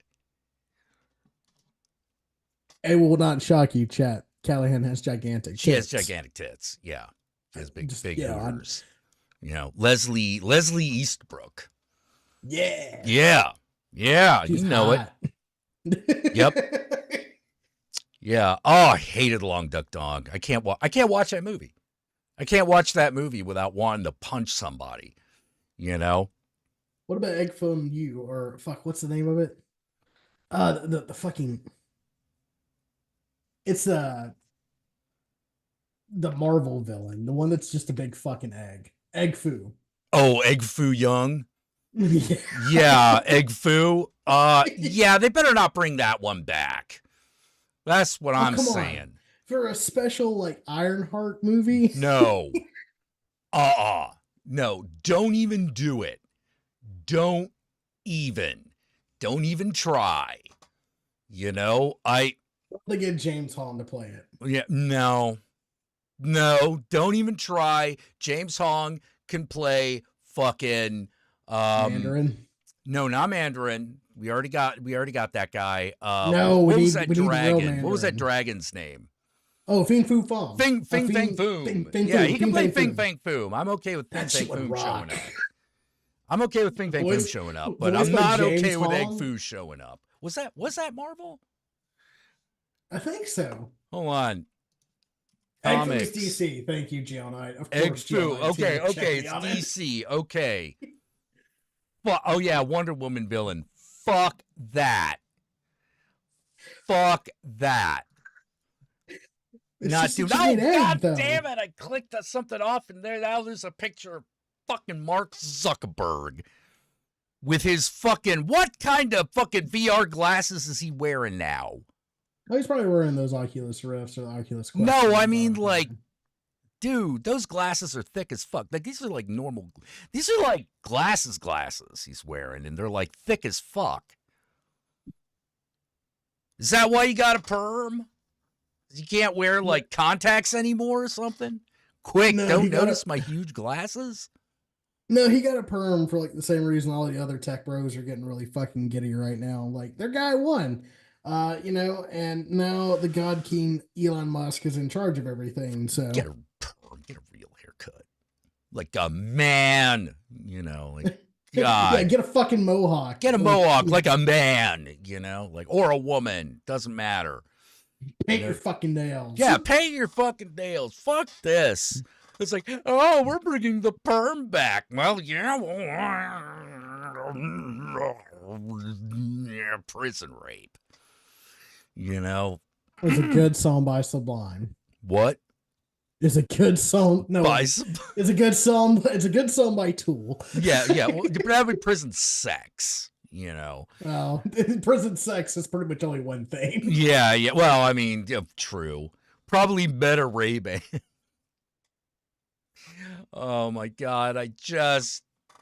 Someone tell me this is all just a horrible nightmare. Like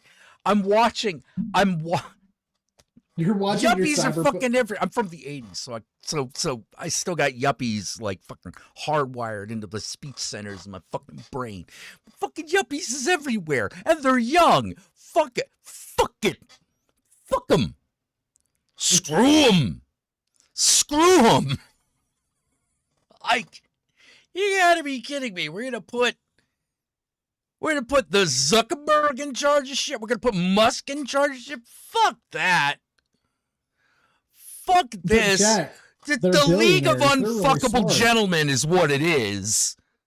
But Jack, they're really smart. I don't. They made the Facebooks and Teslas, and they do that SpaceX thing. They're smart. Elon won't get in his own rocket, and all Facebook is good for is making fun of people you knew in high school And buying shit. It's basically turned into Craigslist. Oh, the nightmare has become reality. Why? few more Luigis will solve a lot of problems. I feel like we got cheated, Jack. We didn't get nearly the amount of chrome that we were promised. No, right? Shouldn't I, like, self-driving cars instead of cyber sex workers? I'm sorry, we failed. But don't worry, that's coming too. Not fast enough. Oh no, they've already developed an AI generative girlfriend. Oh, fuck that. That's not what I'm talking about, and you know it. That's not what I'm talking about. Can you have sex with it? You better. You better be able to have sex with it. Well, yeah, but like it listens to you and conversates with you. And boy, let me tell you, there's going to be a lot of fucking angry AI that we're going to really hate 40K lore. Well, the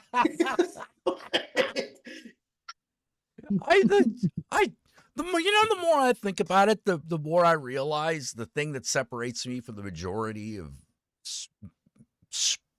majority of men who are attracted to women is apparently I don't hate women. Like, apparently that's the difference. Yeah. I didn't realize that. I thought that was this whole time. I thought there was something more. You're not looking for a mommy. Well, I am a little bit, you know. Like, but you're not looking for someone to be your mom. God, no. That woman was a cunt. Most straight men are looking for a mom. They just don't want to admit that. In what way?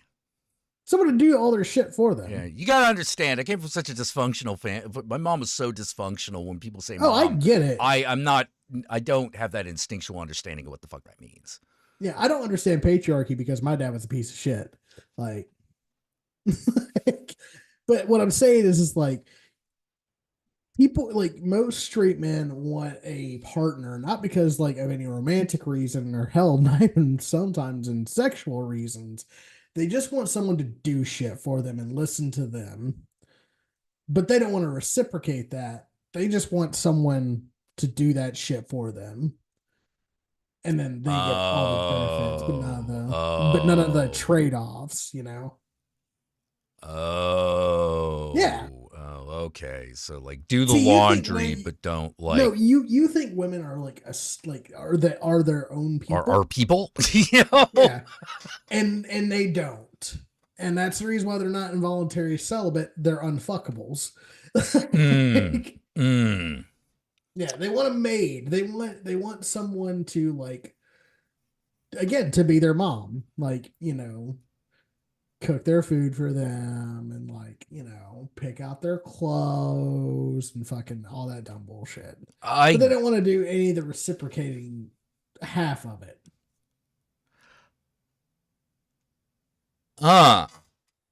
Yeah. Okay. They want all the benefits, but none of the fucking sacrifices. Right. It's why they don't do relationships, because if they did relationships, they'd understand that, like, there's like a lot of give and take, and, you know, sometimes you don't want to give something up that you're gonna have to. Like, they're spoiled brats. Yeah. Well, how are there? Oh. Because you can't help it. Oh, wait a minute. This means that the inverse is also true. Which is? Okay, so follow me on this one. Okay. So you know how I'm a big, like, masculine and feminine are always like, they're the two ends of a spectrum that move, but they always move in relationship with each other. So basically, there's going to be like a female version of this, right? And I'm realizing, oh, that's the attraction to emotionally unavailable guys, and that's why everyone's so miserable, because you have one side doesn't want to give the emotion and the other side is looking for the lack of emotion, but they still need it. They still both need it. Hey, Jack, let me ask you a question.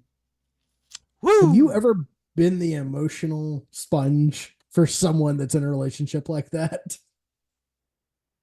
On both sides? Oh, yes. Oh, yes. And my advice is always the same. It goes like this. I think you should break up. I think you should break up. I think you should break up. Okay, you're just not allowed to pick people to date anymore.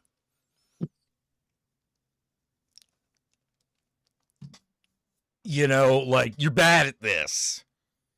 You know, you're bad at picking people to date. You need to change something about yourself so that you can change this pattern because it's horrible. According to my black friend, which it's weird.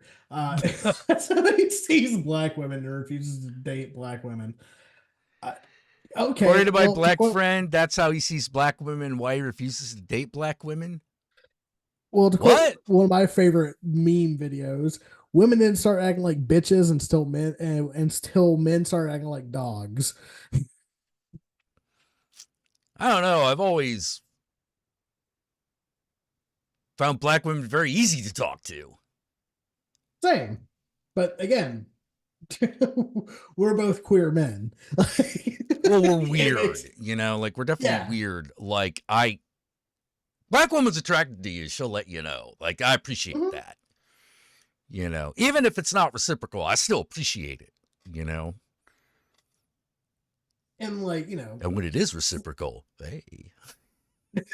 Hey. And you know, like flirting can be just flirting. Oh yeah, totally. You know, it can. But like, you know, there's some times when you're like, I'm in danger right now. Kind of like it. Yeah. That's because you're a coward, Jack. Me, the ass man, going, come on. Oh no. That's because I'm married. Yeah, well, fair. All right, that's because I'm married. Got nothing to do with nothing else. Yeah, we're both dogs tied to the fucking to the stoop at this point. Like, we'll bark a lot, yeah. Like totally, you know, zero ambiguity there. See, that's what I appreciate. But then again, I also see the other side, which is the girl who's black who clearly has massive issues that just won't put the jealousy down. It's like, dude, you gotta let dude get a haircut.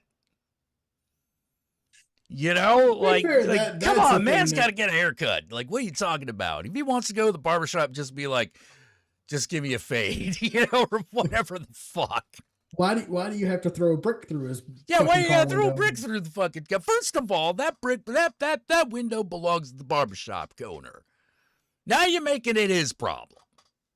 You know, why? Now you're creating problems for. I'm like, people. that's what young. Sometimes I'm like, oh, this is what young black girls do, instead of becoming Karens. Watch out. We've all got it. We've all got that thing. You know, we've all got that thing. You got to watch out for it. You know, white women become Karens, you know.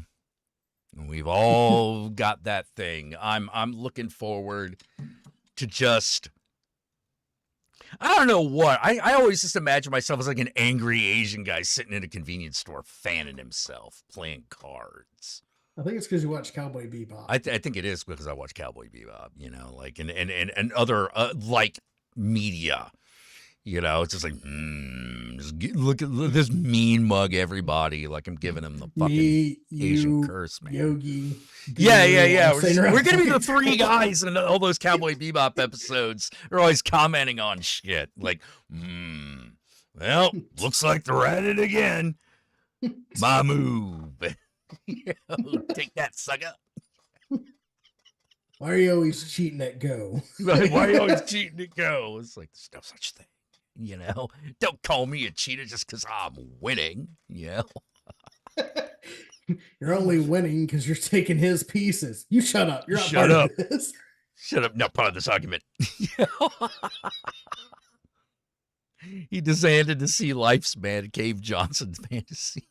He did, but like, you know, he was also a mediocre white man. So, oh by yeah, that statement, yeah. That's. I think that was kind of the point of his character. I figured out how to fucking defeat that shit too. Figured it out this week. Wait, you mean what? You mean Portal 2 or like No. mediocre white man shit? The angry white man who wants to speak to manager. And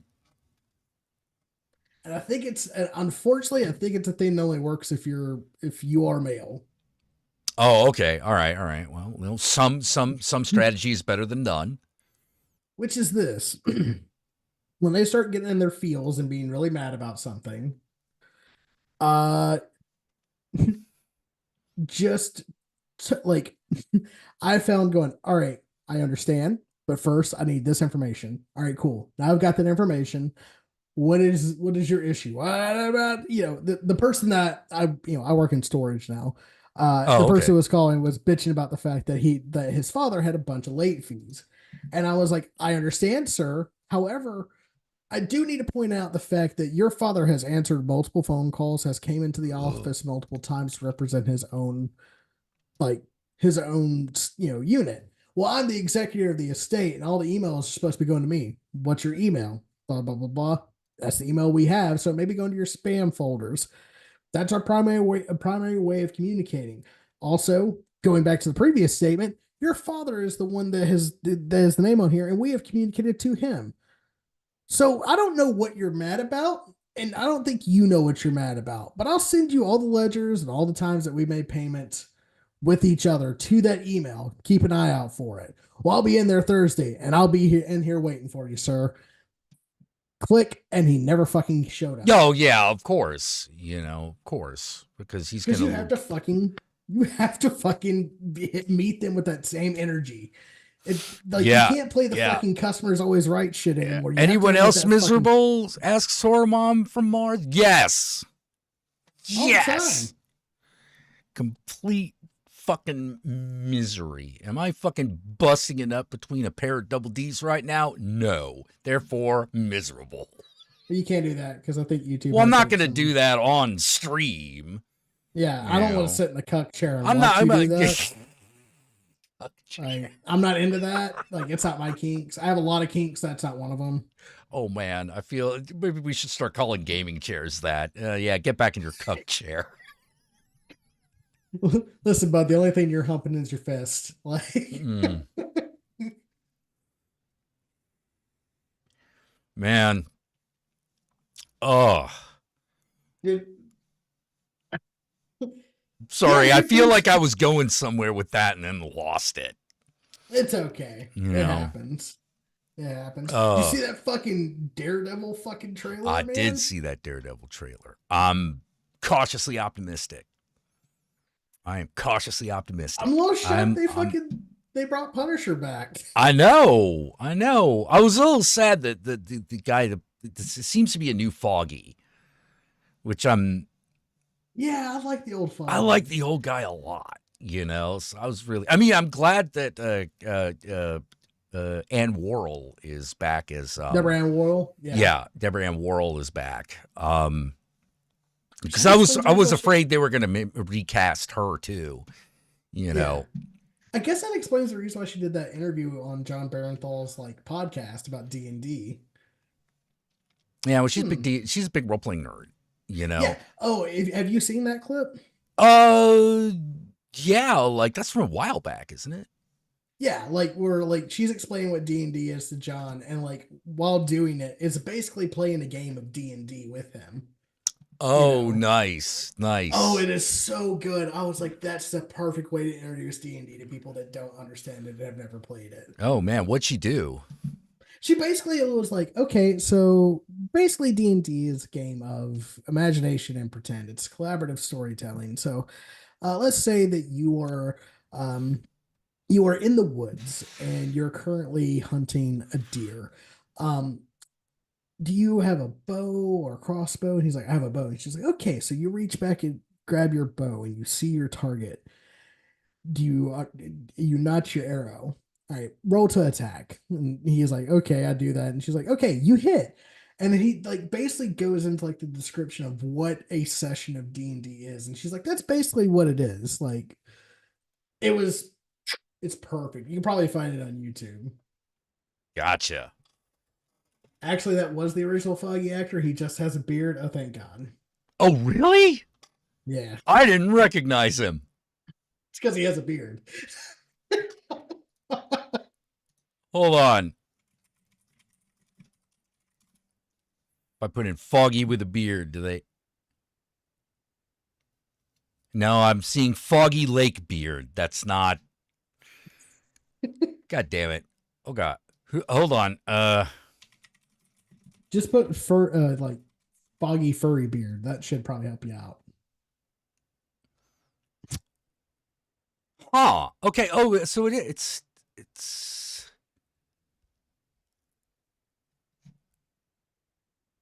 Huh. So it's still Eldon Henson? Mm-hmm. I guess so. I trust GL Knight with that information. Yeah. I'm just like. Do. Come on, Born Again.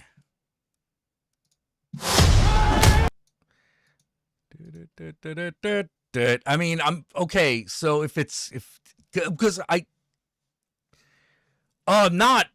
it's not Bullseye. Oh shit. Kingpin? You're right. I didn't peg him because he had a beard. Jack, we call that face blindness. No,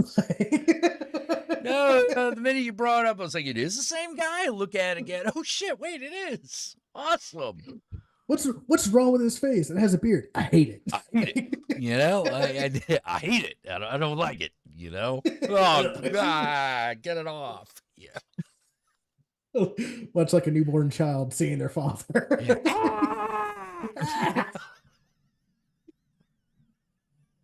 I'm looking forward to Born Again. I'm looking forward to it. They'll go violent for Daredevil. What's holding up on Blade? Fucking everything. Okay. Yeah, that's a project that's called Everything That Can Go Wrong Did Go Wrong. You may ask, gee, that sounds eerily familiar to the sequel to Vampire the Masquerade Bloodlines. And you're right. Ooh, ow, that hurt. Don't worry, like, it looks a lot better now. They released yet another trailer. For Bloodlines? Bloodlines 2? I'll believe it when I'll believe it when it's on the shelf or downloadable. You know, I'm with you on that. Yeah, I'm like, look, there have been so many attempts to make a World of Darkness game, and there are so many reasons it fell apart. And a lot of that has to do with the fact that it's a tabletop role-playing game, and to get it to work, you have to do it that way. Yeah. And there's really the best way that we've seen to do that has been Baldur's Gate 3. But no one wanted to do it like Baldur's Gate 3 because I have no fucking clue. Well, it's hard to fucking... You can't do Vampire the Masquerade the same way you do Baldur's Gate 3. Well, not Baldur's exactly. Gate 3, yeah, Baldur's Gate 3 is D&D the video game. Yes. Everything's tactical. There's a lot of like moving parts. There's like spells that do this. There's saves. Like, yeah. Vampire the Masquerade inherently is a social game. Yeah, it also, I think the biggest problem really is you absolutely need a game master. Mm-hmm. You know, you can't really have a computer do that shit because the rules are so interpretive to the point where, oh my God, I gotta tell you, let's go from, I have found the game system that is more obtuse, more bloated, and more overly complicated than it needs to be than Shadowrun. It's called Mage of the Ascension 20th Anniversary Edition. With a rulebook that's about... Dude, the thing's massive. And I'm like, dude, I just want to get started, man. Hey, real quick. Can we do that? I don't need every tradition in one book. Like, just we'll start with the 7. Understand. You don't understand. This is philosophizing the fucking game. God damn it! You need to have like a bachelor's in philosophy in order to even understand how to play this fucking game. Okay. This bad design. Being a wizard that can never use magic. Oh yeah, I'm just sitting there and I'm going like, yeah, oh god, Mage 20th, yeah, GL Knights, like, yeah, right there. Oh, Eclipse Phase is, it's nothing compared to Mage 20th. Like, the game is so overly complex and crunchy, like, I just went cross-eyed. Because I'm like, how do I cast a spell? But at the same time, it's such a cool setting that you want to fucking You want it to it. work. You really want it to work. It's just that as a game, it's weird to say that Mage First Edition was the best version of that game. Well, it's kind of true. Yeah, because everything after that was unnecessarily complicated. To the point where it was which fits the narrative. Yeah, which fits the narrative, but it needed to change. I was like, nah, man. If I was of the opinion that instead of having the straight up progression 1, 2, 3, 4, 5 dots, you should buy effects. Okay. You should buy effects and then go bloop, bloop, bloop, bloop, bloop. That's my spell.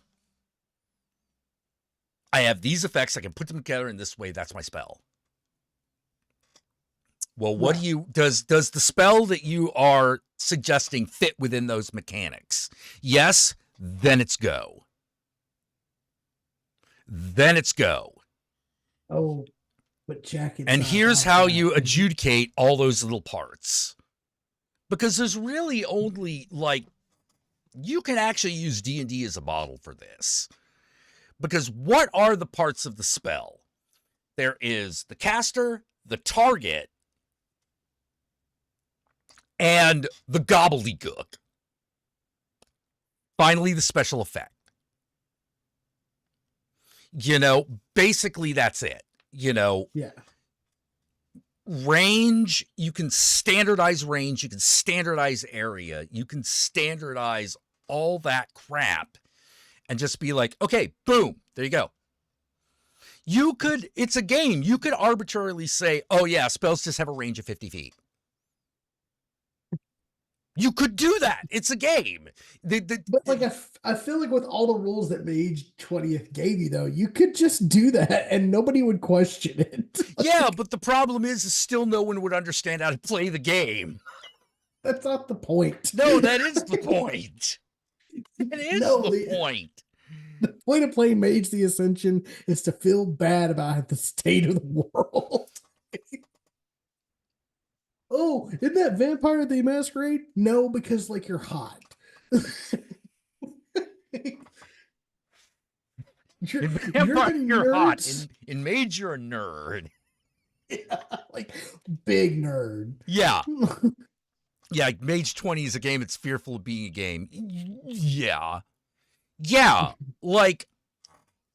For example, all of its limitations and all of its problems are completely self-imposed. They could break out of the mold. If they broke out of the, what was it called? World of Darkness game system mold, just a little bit, it would work. It's like with the Tremere. No, that basic fucking discipline system doesn't fucking work for the Tremere because they're supposed to be able to cast magic. And how does magic work? It works exactly like you tell them it does. You just can't make it suck so bad no one wants to bother. And that's why that's the problem with Tremere. The power set sucks so bad that you're just like, I had this great idea for a magical vampire. Oh fuck, what is this? I don't know. That's always been the problem. I kind of feel like Toreadors are fucking more useless, but you know. Yeah, but at least you know how to play one. Yeah, you know how to play that role. There are rules for all the dumb Toreador shit you can do. And it works. Yeah, but you're basically just playing hot slut. Which, Oh, I mean, and? all right. And it lets you do that. It perfectly lets you do that. I would say it excels at that better than anything else, to be honest. You know, but Tremere is the one that it fails at most. It always has, and as far as I can tell, it always will. Because I'm like, look. No, Catherine said it correctly. Because Tremere wizards cosplaying as vampires. Yeah, that's just true. Think of how Tremere brought on the mark of Cain on them. Yeah. But here's what I'm saying. Lean into that. Lean into it. You know, like no, make them get a spell book, have spells in there, and be like, yeah, but that's a whole other system. That's too much like D&D. Yeah, but people can understand how D&D works, even if it's broken. Wait, what the fuck is that? The fuck is what? The book that you have. Oh, it's my Shadowrun 6 World book. Oh, I thought it was a Babylon book. I was like, yeah, just fucking whip that out and not say yeah, shit. You saw that flash of purple right there. Yeah. No. I was comparing the vehicle rules of Babylon against the vehicle rules of Shadowrun to see if there were any oversights. Something I hadn't thought of. You know, Shadowrun, another game that's like desperately wants to be played, but the mechanics dude, it's so you could make this so easy to play. The only problem is that you have to actually like really focus the game towards playability. But you could totally fucking do it. Like you could make that way easier to play than D&D. You know, but like for some reason they don't do that. And that always weirded me out. Even when they came out with that anarchy system, I found myself going like, nah, going in the World of Darkness direction was the wrong direction. There's a lot of good stuff here. But as far as like trying to make a more LARP friendly version of these rules, yeah, this is a problem. You know, it's LARPing Shadowrun. A lot of people were LARPing Shadowrun, actually. Really? Not as many as were LARPing Vampire, I'll tell you that. But still. Well, it's true. Yeah. Oh, man. But, like, you could totally do it. But for some reason, no one does. And that's why I mean, you tried to fix that game how many fucking times just in your own Well, free Babylon time? is actually based off of my attempt to fix it. Exactly. You know, I was doing that, and then I was sort of like, because in the back of my mind, I had always had this Monster City idea that I really wanted to do, but I couldn't figure out how it worked. And then I came up with the idea of the city being called Babylon, and things started to fall into place. You know, like it's why, despite the fact that at one point I was thinking of calling the game Nightkin, I was like, nah, it needs to be Babylon. You know, that was the idea that brought it all together. Babylon has a bit of familiarity to it. Yeah. You're like, oh, what is this? You know, like, oh, this is weird, you know, but, you know, but like, this system's made by somebody who has like who has many books and has has ideas for all of them. Oh yeah, absolutely. Absolutely. Like it's, do you have 50 die 6? Fuck yeah, die 6. Hey, you want to make a character for Shadowrun? Yeah, sure. All right, we're gonna do multiple choice. We're just gonna go down the line. So, like, if I pick something like early, yeah, you don't get anything. You don't get any benefits later. Yeah, actually, well, like system so much. To me, I was like, nah, man. You break it down real easy. First, you have all the meta types, okay? Like, and you just have as many of those as you want, as you can build. Just not centaurs, I'm sorry. Not centaurs and fairies. I'm sorry. That's going too far. That's going in the wrong direction. I think making trolls like a fucking like an A choice always rubbed me the wrong way. Really? I actually always liked Shadowrun trolls. Oh no, I love the Shadowrun trolls, but I feel like they're like like they treat trolls like they're like this really broken race in the game. So They're not really. They're not. They're not. You know, they're not really. The problem, well, let me put it this way. There's nothing wrong with the troll that fixing the damage system won't solve. Right. You know, and that is definitely one thing that needs to be goddamn fixed. They tried to do the cyberpunk thing and make things as realistic as possible. Fuck that. Nobody cares. Not Shadowrun. Really. You know, I'm like, if you want all the cool little fiddly bits in your gun, that's what the Street Samurai sourcebook should be for. Mm-hmm. You're like, all right, this is how I modify all my weapons. But if it's just like, no, we're out of the gate, baby, you know, starting character. No, you don't got any fucking like special gear. It's all secondhand. You're bullshit. Your shit's fucked. It's janky as hell. That's part of the idea. You're running with a rusted 45. Yeah. You got a 45 that you got to oil all the time. Be like, oh god damn it, you know, like, or that fucking Uzi that the sight don't work on. You know, your fucking magic user has a spirit that hates them. Yeah. Why not centaurs and fairies? Because it's a little too high fantasy. Once you got centaurs and fairies, like, we're in this whole then it really is just D&D with cybernetics. Because and like that's losing the flavor Run, of the world. Yeah, because like in the Shadowrun lore, like trolls, elves, you know, they're dwarves, they're not metahumans. They are humans that have like genetically like evolved. They're basically magic. They're magic. They're mutants that have been mutated by magic. Yeah.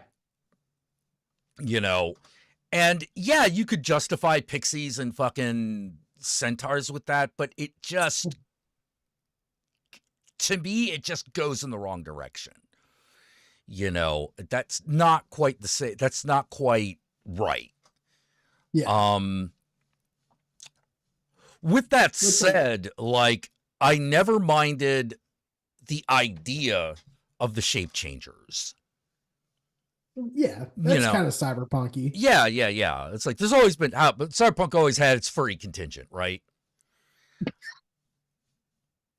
The only real problem I ever had with shapeshifters is that some of the players tried to play those characters as furries, and I'm like, I don't think they're supposed to actually be furries, dude. I think they're shape changers.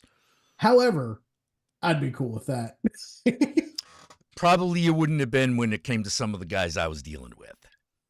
To be fair, yes, that would be a selective ruling. Yeah, because like it's one of those things where it's like, because here's one of the things about furry. Furry skews towards the cartoon version of the animal. Right. You know, and some guys take that way too far. And it's sort of like, no, bring it back. I need you to bring it back, because like I can't have you being Looney Tunes, like literally acting like a Looney Tunes character, you know, and justify this. Japanese pop idol furry. Perfect. Yeah. Well, here's the thing, like bod mod furry, that would have worked. You know, like that would work. Like that would be okay. You know, so you got people trying to be pretending to be elves. Why wouldn't they pretend to be furry wolves? But like that would still be like,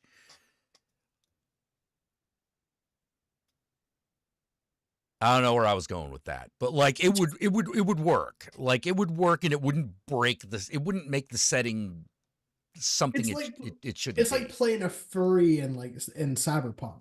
Yeah, like, in Cyberpunk, like there are literally like animal mods. like there's animal mods that you can put in you. like the fucking the iguana tongue that has like sharp blades in it. Fucking so Yeah. cool. Yeah, Furries and RPG, play Gamma World. Yeah, see, no, Gamma World is all set up for that shit. Or Mutant Year Zero, that one's pretty good too. Yeah. After the Bomb. Mm-hmm. Yeah, Mutant Year Zero and After the Bomb. Like, those were Technically Teenage Mutant Ninja Turtles? Well, yeah, After the Bomb was just basically TMNT without the Teenage Mutant Ninja Turtles, you know? Yeah. But like, there actually was a really good, like, I think it was made by West End, Teenage Mutant Ninja Turtles game. No, it was Palladium. It was Palladium, It's that's Palladium. right. Yeah. That, like, you could create, like, your own, like, mutant character. Yep. It was You could have your very own 3 adjectives and an animal. You could be a radioactive kung fu hamster. You know? You could be a teenage alien car mechanic. You know, car mechanic lizard. I don't know. You know, biker mice from Mars. All that shit. Fuck. It's Palladium, so you could do SWAT cats. You know, even though to me, like, why are they called SWAT cats? I'm never going to know. Because they're part of SWAT. But they're not, though. But they are. But they're not, though. Well, they don't go, like, out with SWAT. They have jets and stuff. They're SWAT cats, but they have jets. Yeah, but they're the only one. It's not like they're part of a SWAT team that is all jets. It's just 2 of them in one jet. Yeah, that's one team. They're the SWAT jet team. But they're like vigilantes. Yeah. Then they're not SWAT. No, they are.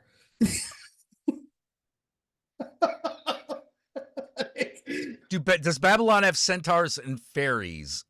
No, okay. That's a complicated question. Because it has things that people have called fairies. We'll put it that way. But we decided to go in another direction with it. That's a year 2 answer. Yes. Yeah, that's a year 2 answer. Probably, like, that's definitely after Misfits of Science. You know. Hey, question, Jack, will there be slashers in Babylon? Actually, that's essentially what the Night Stalker is. Mm-hmm. You know, the Night Stalker is essentially a slasher.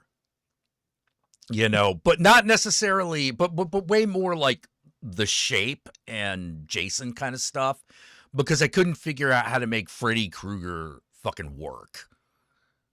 Well, you could just do okay, here's the idea. So what makes Freddy like his own version of a slasher? It's the same thing that makes Chucky his own version of slasher. He taunts you before he kills you. Well, no, it's the dream powers. Oh, is that what you were trying to do? That was what I was having trouble with, because I'm like, well, that's like a completely separate specific class. Yeah. You know, like, you know, like Chucky could be you can make a Chucky Night Stalker just by basically, you know, that we could do within the rules with a little tinkering. But like Freddy was like a whole other fucking can of worms that was like, I don't know if we need another system to this game just yet, you know, like, because I don't know, because we don't know what we're going to do with the world of dreams, you know. And I didn't want to open that can of worms before we had an answer to that. Yeah, Dream World, a whole other set of shit. Does Babylon have yokai and devas? Yes. Yes, it does.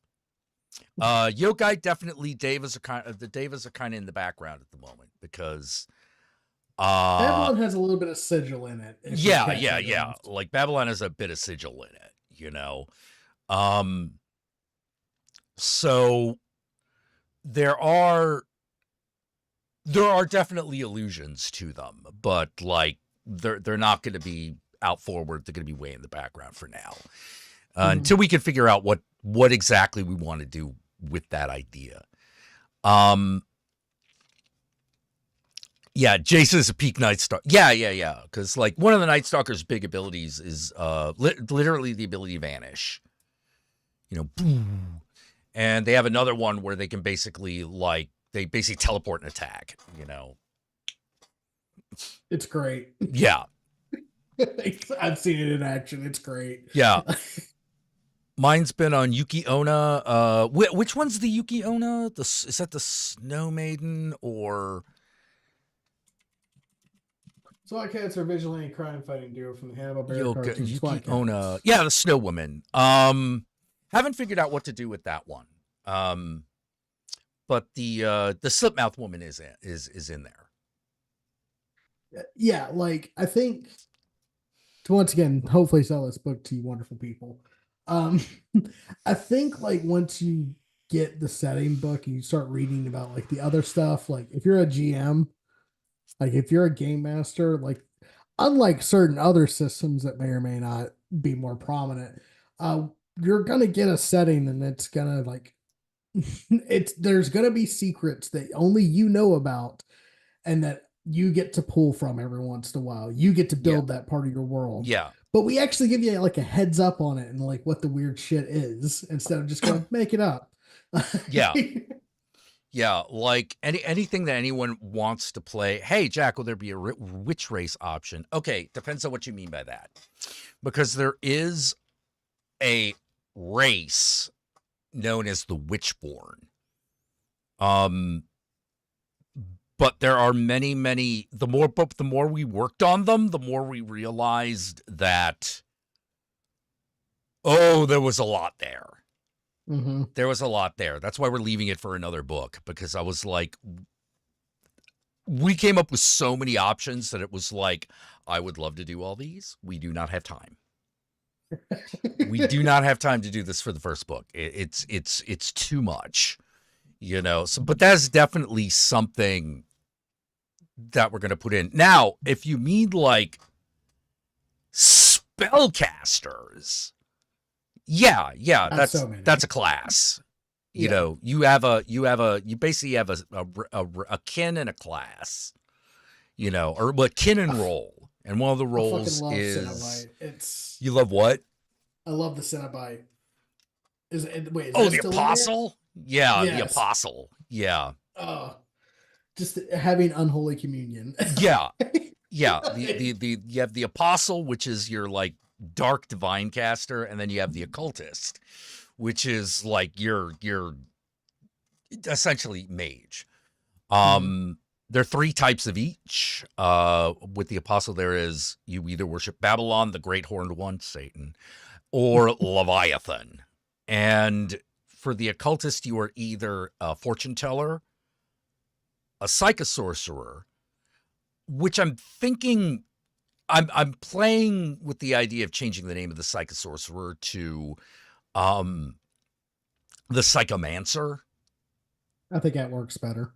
Yeah, and then the street sorcerer. Rolls off the tongue better. Yeah, psychomancer, you know. Mm-hmm. And then the street sorcerer. Because you got to have a street magician. Because Dresden, yeah. Yeah, and your whole thing when you're a street sorcerer is that there is this whole like spirit ecology of the city, and that's what you're involved in. And so like you wander around and like the street spirits know you, and you know, you can get their help a little bit more easily, shit like that. Oh man, to play like a fucking homeless a hobo wizard, if you will. Yeah, well, we have our hobo wizard. He's a ghoul named Nicotine Finger. Yeah, that checks out. Yeah. You know, he's supposed to be like the iconic street sorcerer's Nicotine Finger. You know. Yeah, that's the other thing. The street sorcerer also begins to connect with a thing called the city soul, which is like the god that sleeps under the city. So like you could very easily hook that into like a lot of Japanese myth, because I forget is it Kyoto? One of them is supposed to have a god that sleeps under it. Yeah, I think it's the one that's like. Yeah, he's in a lot of anime. He's referenced in a lot of anime because he's like literally a god of a city, you know, but I can't remember his name off the top of my head. The street sorcerer is an urban animist.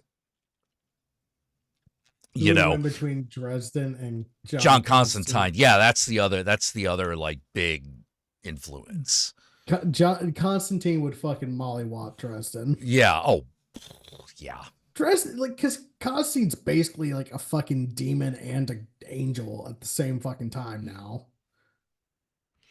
Well, fucking John Constantine can beat Dr. Occult, who is a superhero.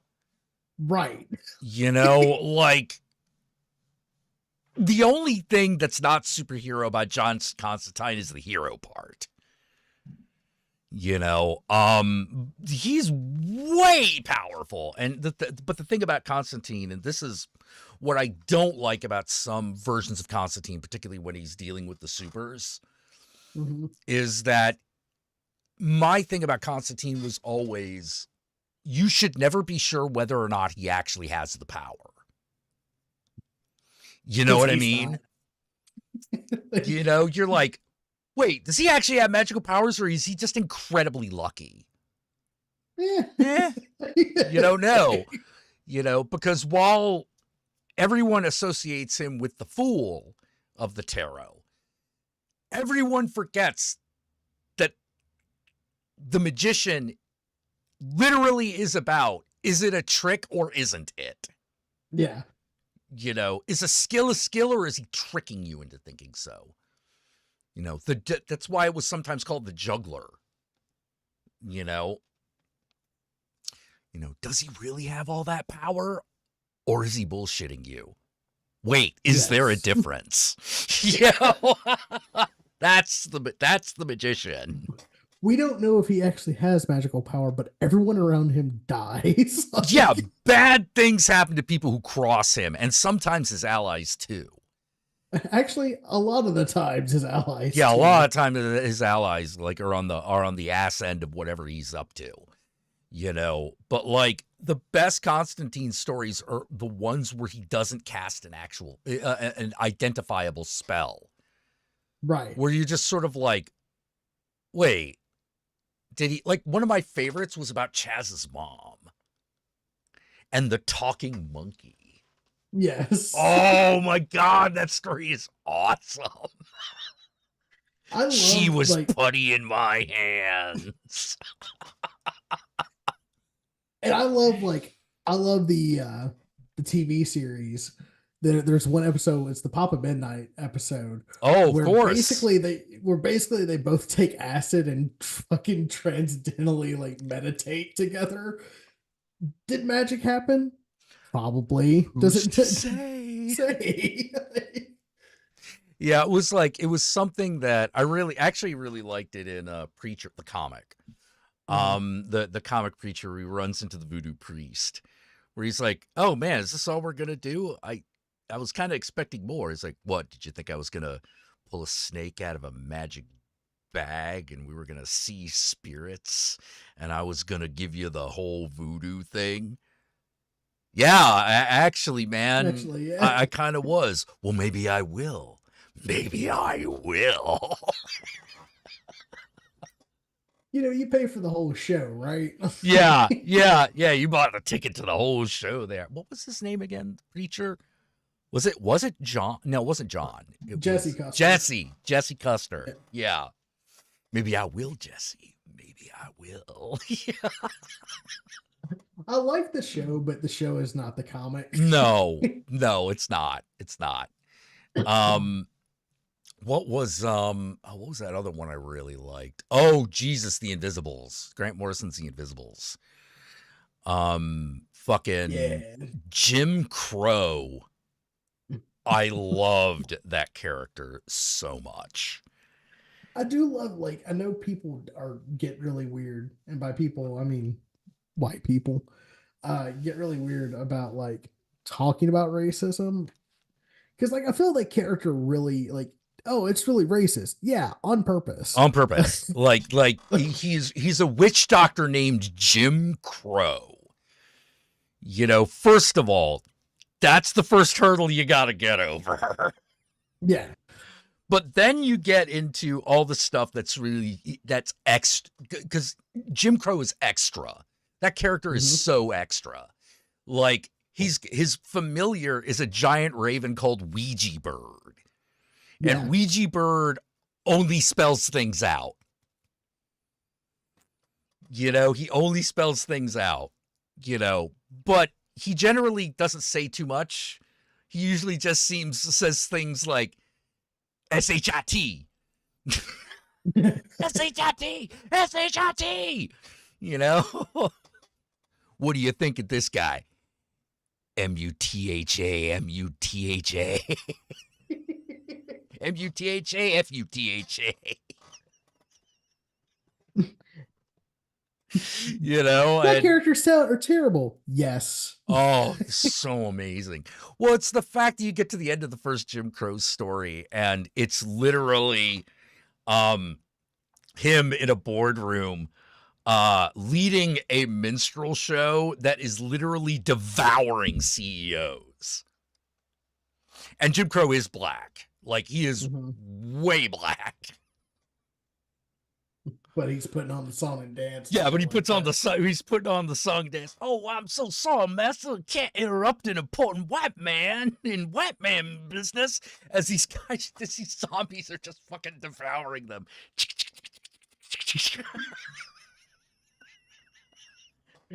That's right, kids. Use the power of racism against the Oh my God, the line, his parting line. The man was scared because he thought he had power over death, and then old white master realized death is a Negro.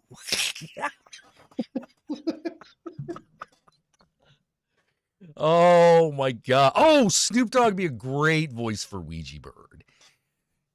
Yeah. Yeah. Or get the guy who played Lamar Davis in GTA 5.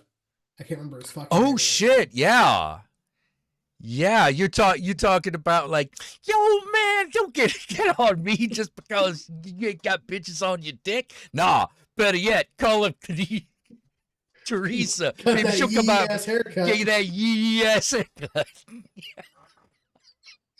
Yeah, you know, the guy who did Black Jesus on Adult Swim. Yes. Oh my God. No, he'd be great. Yeah, either that or like Cedric Yarborough.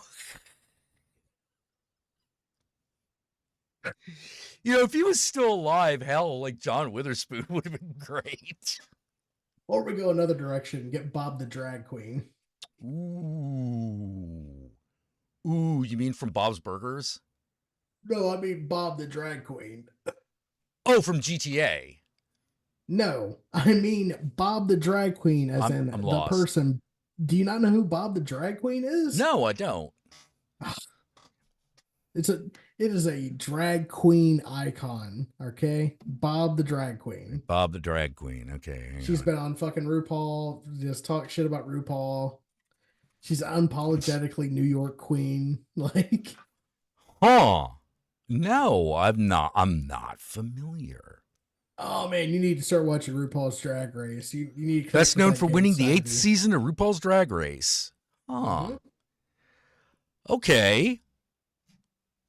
He also did the show on Max that was called like We're Here for like 3 seasons.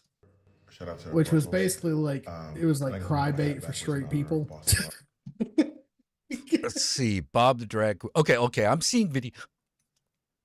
Okay, all right, Bob. Okay, here's Bob in drag. Always lip syncing. Damn it.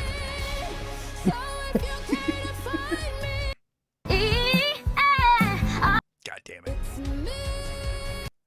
Let's see, yeah, I'm gonna have to like Bob the Drag Queen drag race clip. Maybe I can find it. One of them talking. Bob Drag Queen. Dude, there's got to be a best of. Come on.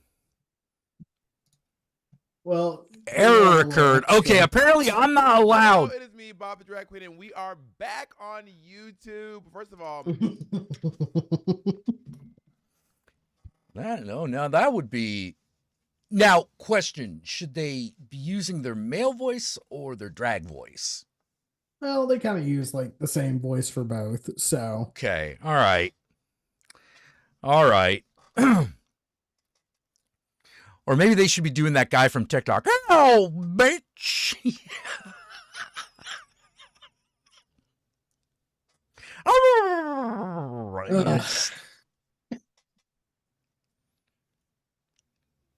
Holy shit, it's almost 1 in the morning. Yeah, should I let you go? Yeah, no, I'm getting I've been up since fucking 7, so Okay, I'm yeah, really we're 2 hours and 40 minutes. That's pretty good. It's pretty good. I want to thank Yeah. everyone for coming down. I want to thank you, John. I want to thank everyone who donated, that being Brian Larson, and Chief Battle donated, and I appreciate every dollar. We should try to get Yogi on with you this weekend since I have the next 3 days off. Oh, that's a good point. That's a good point. Yeah. Yeah. All right. Well, until next time, everybody, remember, Ave Satan's Disco Inferno. Remember, Satan and I love y'all very much. John? I usually end these with wash your ass, but I want to be legitimate because, rough times are ahead of us. Remember to love yourself and remember to love each other. Remember to love yourself and love each other, everybody. Good night and hail Satan.